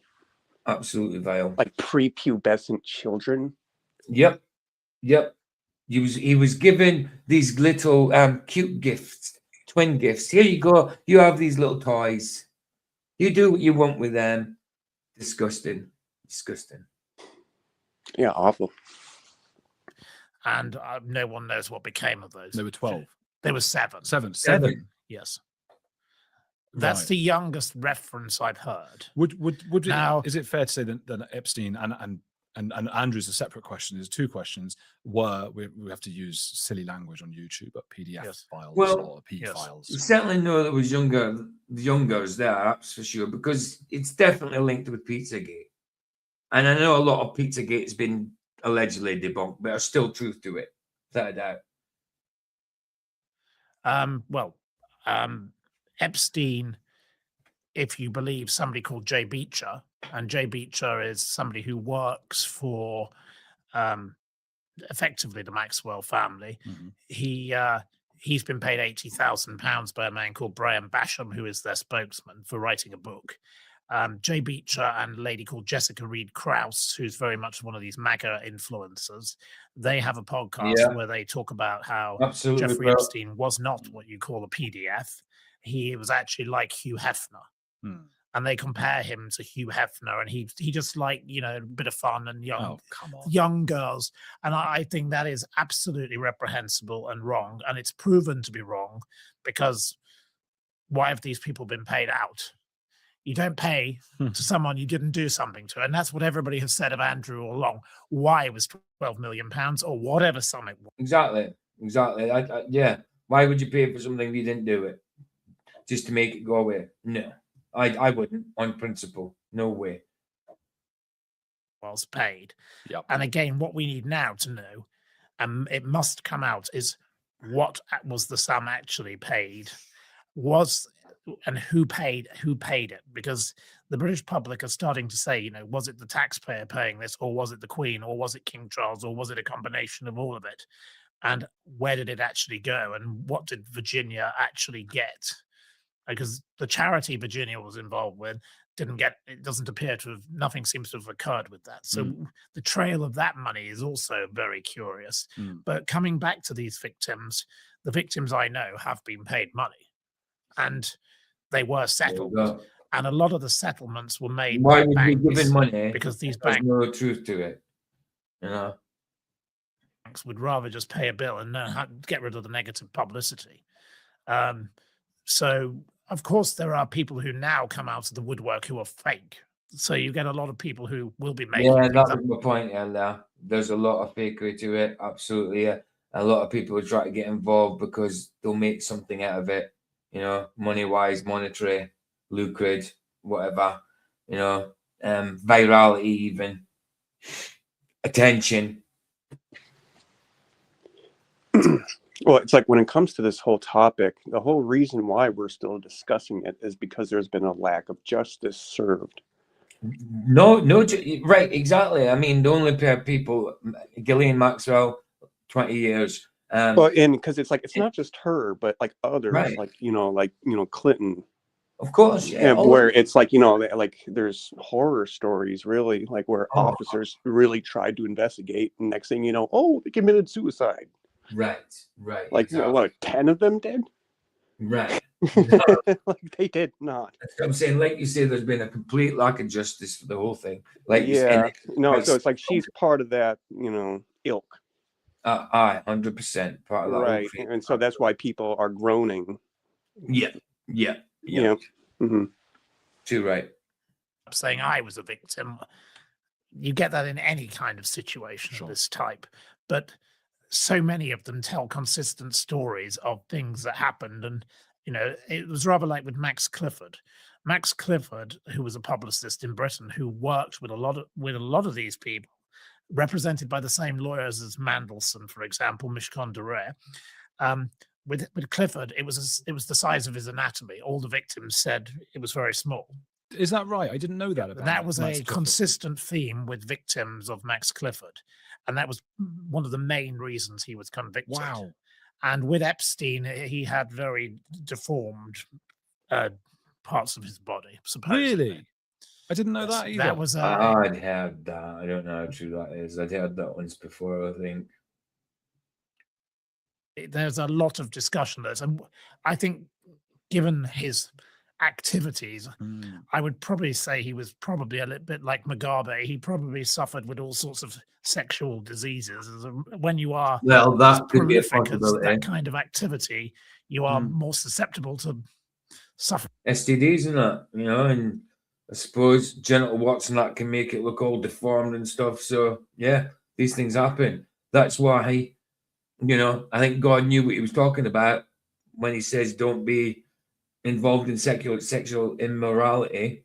It's for our own sakes. It's not just because it's immoral or unholy. It's for our own sakes. Because God knows what can happen. It's meant to be a spiritual thing, you know. So when you're spiritually sleeping with that person, that person, that person, that person, you're passing something spiritual about that's not good. That's how I see it. Suffering such illness. So I remember them discussing Michael Jackson's genitals. Yes. That was a part of that trial, wasn't it? and Michael Jackson, but I Michael don't believe Jackson, Michael though, Jackson did it. you know, Oh. again, like Ghislaine, Michael Jackson was abused by his family, and Michael Jackson was he was treated like the performing monkey and put on the He stage. did pay off people. He did, but I still think that was because he was so sick of it. He just wanted to get out of that. I do not think Michael Jackson was guilty at all. It's one guy, one celebrity I'll always stick up for that way. I mean, I think he knew what was going on in Hollywood, the business and all that, but I don't think he did what he was accused of. That's what I've heard. The rumor, I suppose. But yeah, no, it's like the word is that Michael Jackson was innocent. Yes, absolutely. I believe so. Mhm. I believe so. Mhm. I mean, even the kids that accused him in the end, they stuck up for him. Then he died, and then they cashed in. You know, Macaulay Culkin says he did nothing. Corey Feldman says he did nothing. you know. Right. And like, yeah, Corey Feldman, I mean, he was blowing the whistle on a lot On of everybody, stuff. yes, absolutely. He blew the Mhm. whistle. I mean, Yeah. like he would have, like him most of all, he would have no reason to like single out Michael Jackson if Jackson was part of that crew.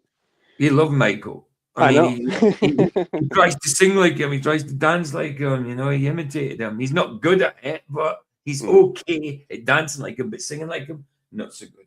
But he's trying to stay relevant. I used to like him. He's a bit, but I like him because of nostalgia. But he's a little bit strange now. He's trying to stay relevant. He's trying to keep his face young, and he's kind of like he's a few years older than me, I think. So. Yeah, and Well, it's like, I mean, vanity is a thing in Hollywood. You know, appearances are everything. well, he had Corey's Angels, didn't he, as well? He had these girls round about him, 2 girlfriends at once and all that. So he still kind of like wants to do the lifestyle from way back then, but not being so relevant anymore, you know.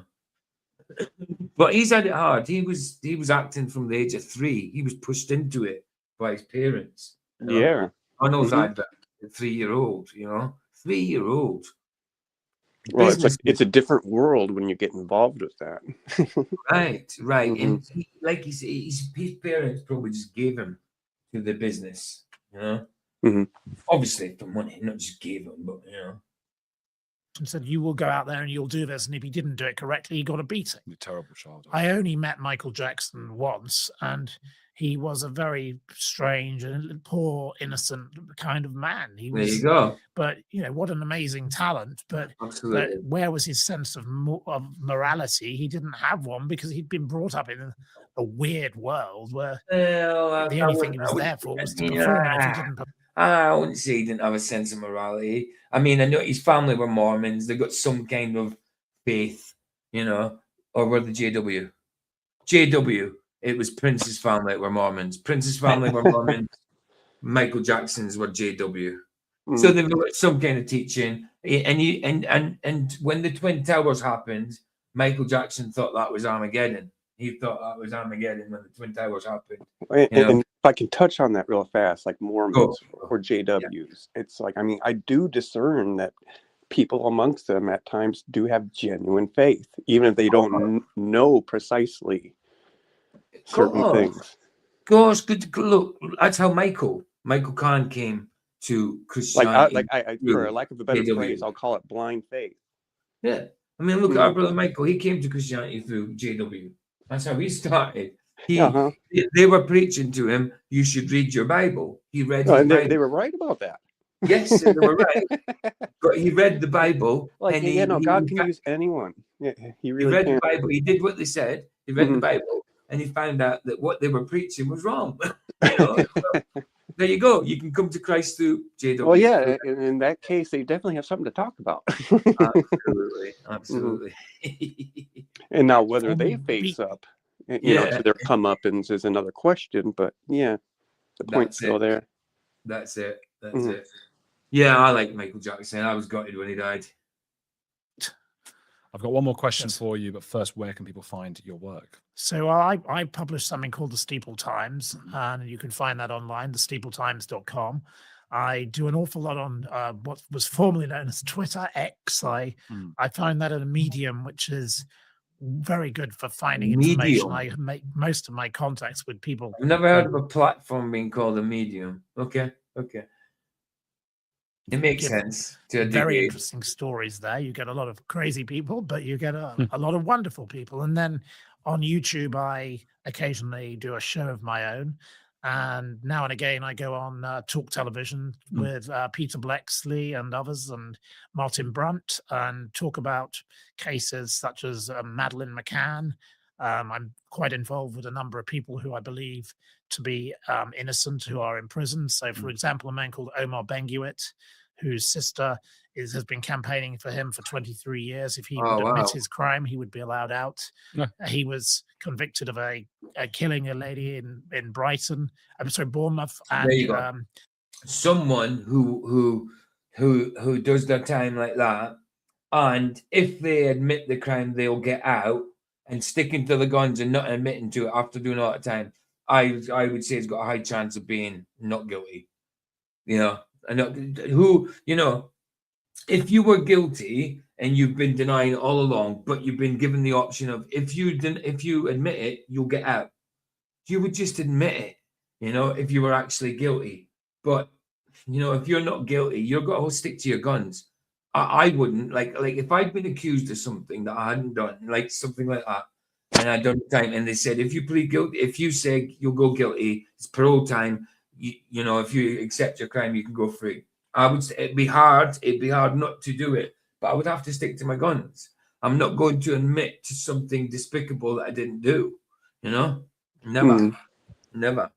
Well, in even admitting the consequences or admitting the fault, if it has consequences, is still the better thing to do. Right, 100%. I want to think of myself. It was like back in 2009. But either way, no, it was a while ago, and I had gone to a bar.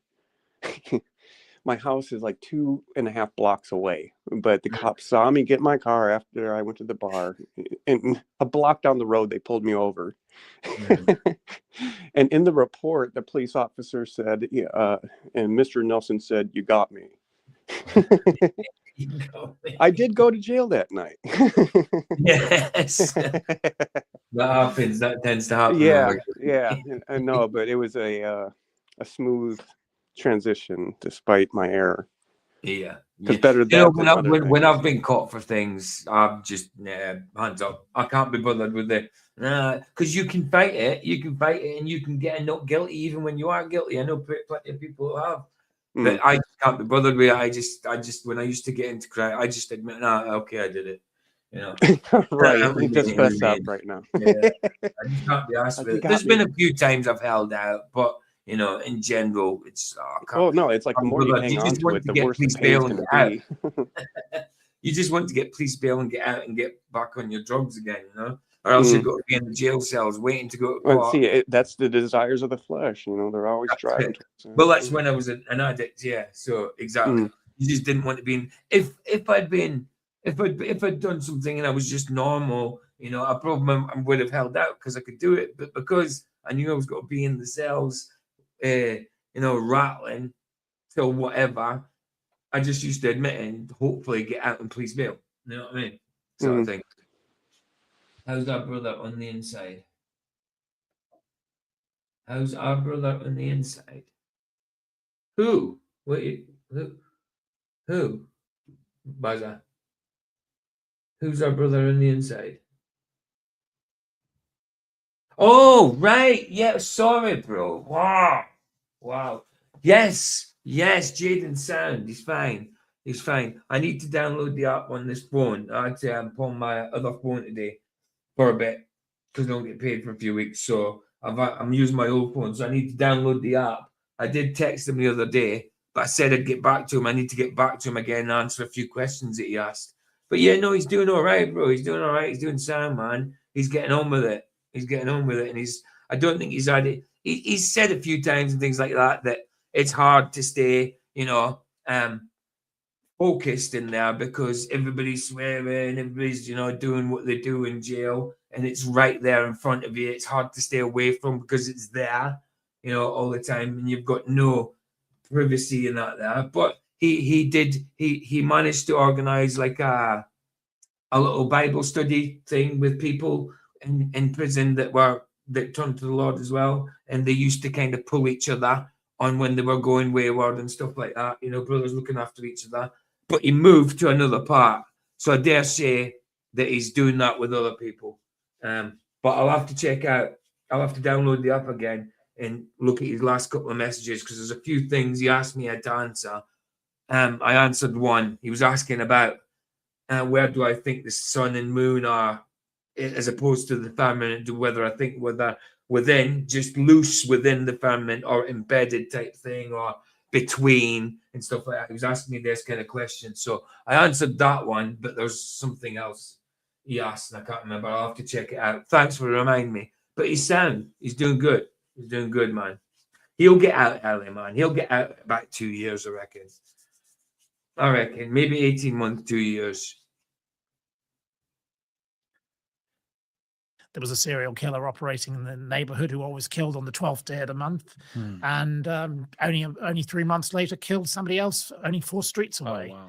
I will and do, it was bro. the 12th day of the month when this I will do, bro. I usually do anyway when I text them.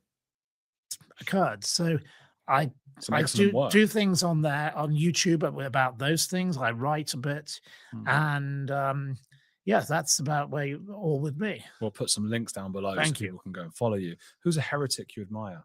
Well, today I did a little poll on Twitter. I love a Twitter poll.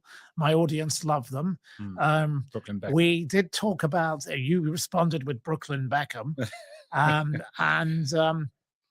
Who's a I heretic guy? discussed at a dinner last night, Andrew Lowney being such, but I think Andrew Lowney is actually part of the establishment because it's been popular to attack Prince Andrew for a long time. So I would say he is a crusader rather than a heretic. Okay. I think he is someone who has changed the narrative, but he has done it from within the narrative. He's an agent to a lot of these people who've written a lot of books about various things. I would say someone like Jeremy Clarkson is a more appropriate version, or Brooklyn Beckham, because they have been part of it, but they've rebelled against it. So I would say it's a joint. I would say a joint between the two of them.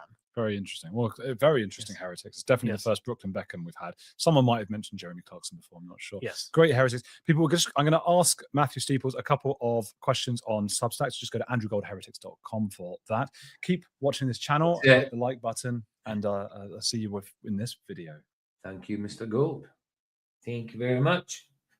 Right. That's it, guys. I managed to get through the full hour. Down 2.5 hours in. Excellent. Flats will be on in like an hour and a half. Yeah, about that. Yeah. So I think that's Flats' link there, is it? It's still a cam blanket here. It's nice long rolling wave pattern end to end, isn't it? It's not good. My sky, well, it's getting darker now. I didn't see any. I didn't take any notice, to be honest. But outside my window, I can't see any. And yeah, I'm sorry next to one. that, Baza, at the chemtrail stuff. Yeah, I mean, it's not even a blooming. They don't even hide it now. They just admit it, don't they? Just admit it, man. Cloud seeding. Right, I'll play out with a Harry Mack, I suppose, and there's Flatz's link, and I'll see you then. Sounds good. If I don't see you there, I'll see you tomorrow, tomorrow afternoon, and then tomorrow night for fight night. Cheers and God bless in the meantime. Nice one, Derek. Bless you, bro. Right. And there we go. Mayonnaise, yeah. Harry Mack, I be whipping up the damn phrase. Everything I spit is fatter than some mayonnaise. Harry Mack, from you rappers better stay away. Here's another way that you could pronounce it, mayonnaise. H Mac, man, you know I got them hype flows. I thought mayonnaise were plural, like I don't like those. I only recently learned it's not I don't like it. Who knows, man, I just grew up on some weird shit. Mayonnaise, yo, if I ain't got a mic, my hand itch. I don't ever order extra mayonnaise on my sandwich. To be honest, I don't like it, but I bust words. If I get a sandwich, I prefer to have the mustard. Yeah, it goes down, I get a leg up. Word to mustard, rappers can't catch up. Hey, you know my flow's dominant. I be off the top straight spitting about the condiments. Yeah, I be bombing shit wild. Yo, they can get my lyrics from the condiment aisle. Why do I say that? Why do I say it like that? Cop it in the condiment aisle, I'm spraying my raps. Yeah, Harry Mack, yo, you know I'm coming with the hard sound. It's embarrassing when mayonnaise container makes fart sound. Yo, we all been in that situation. Harry Mack, I'm off top with the rhyming creations. That was all from one word. Someone give me another. Slap. My freestyles go undercover. What'd you say? Slap. Slap? Yo, I talk about that up in the rap. What'd you say? Fart?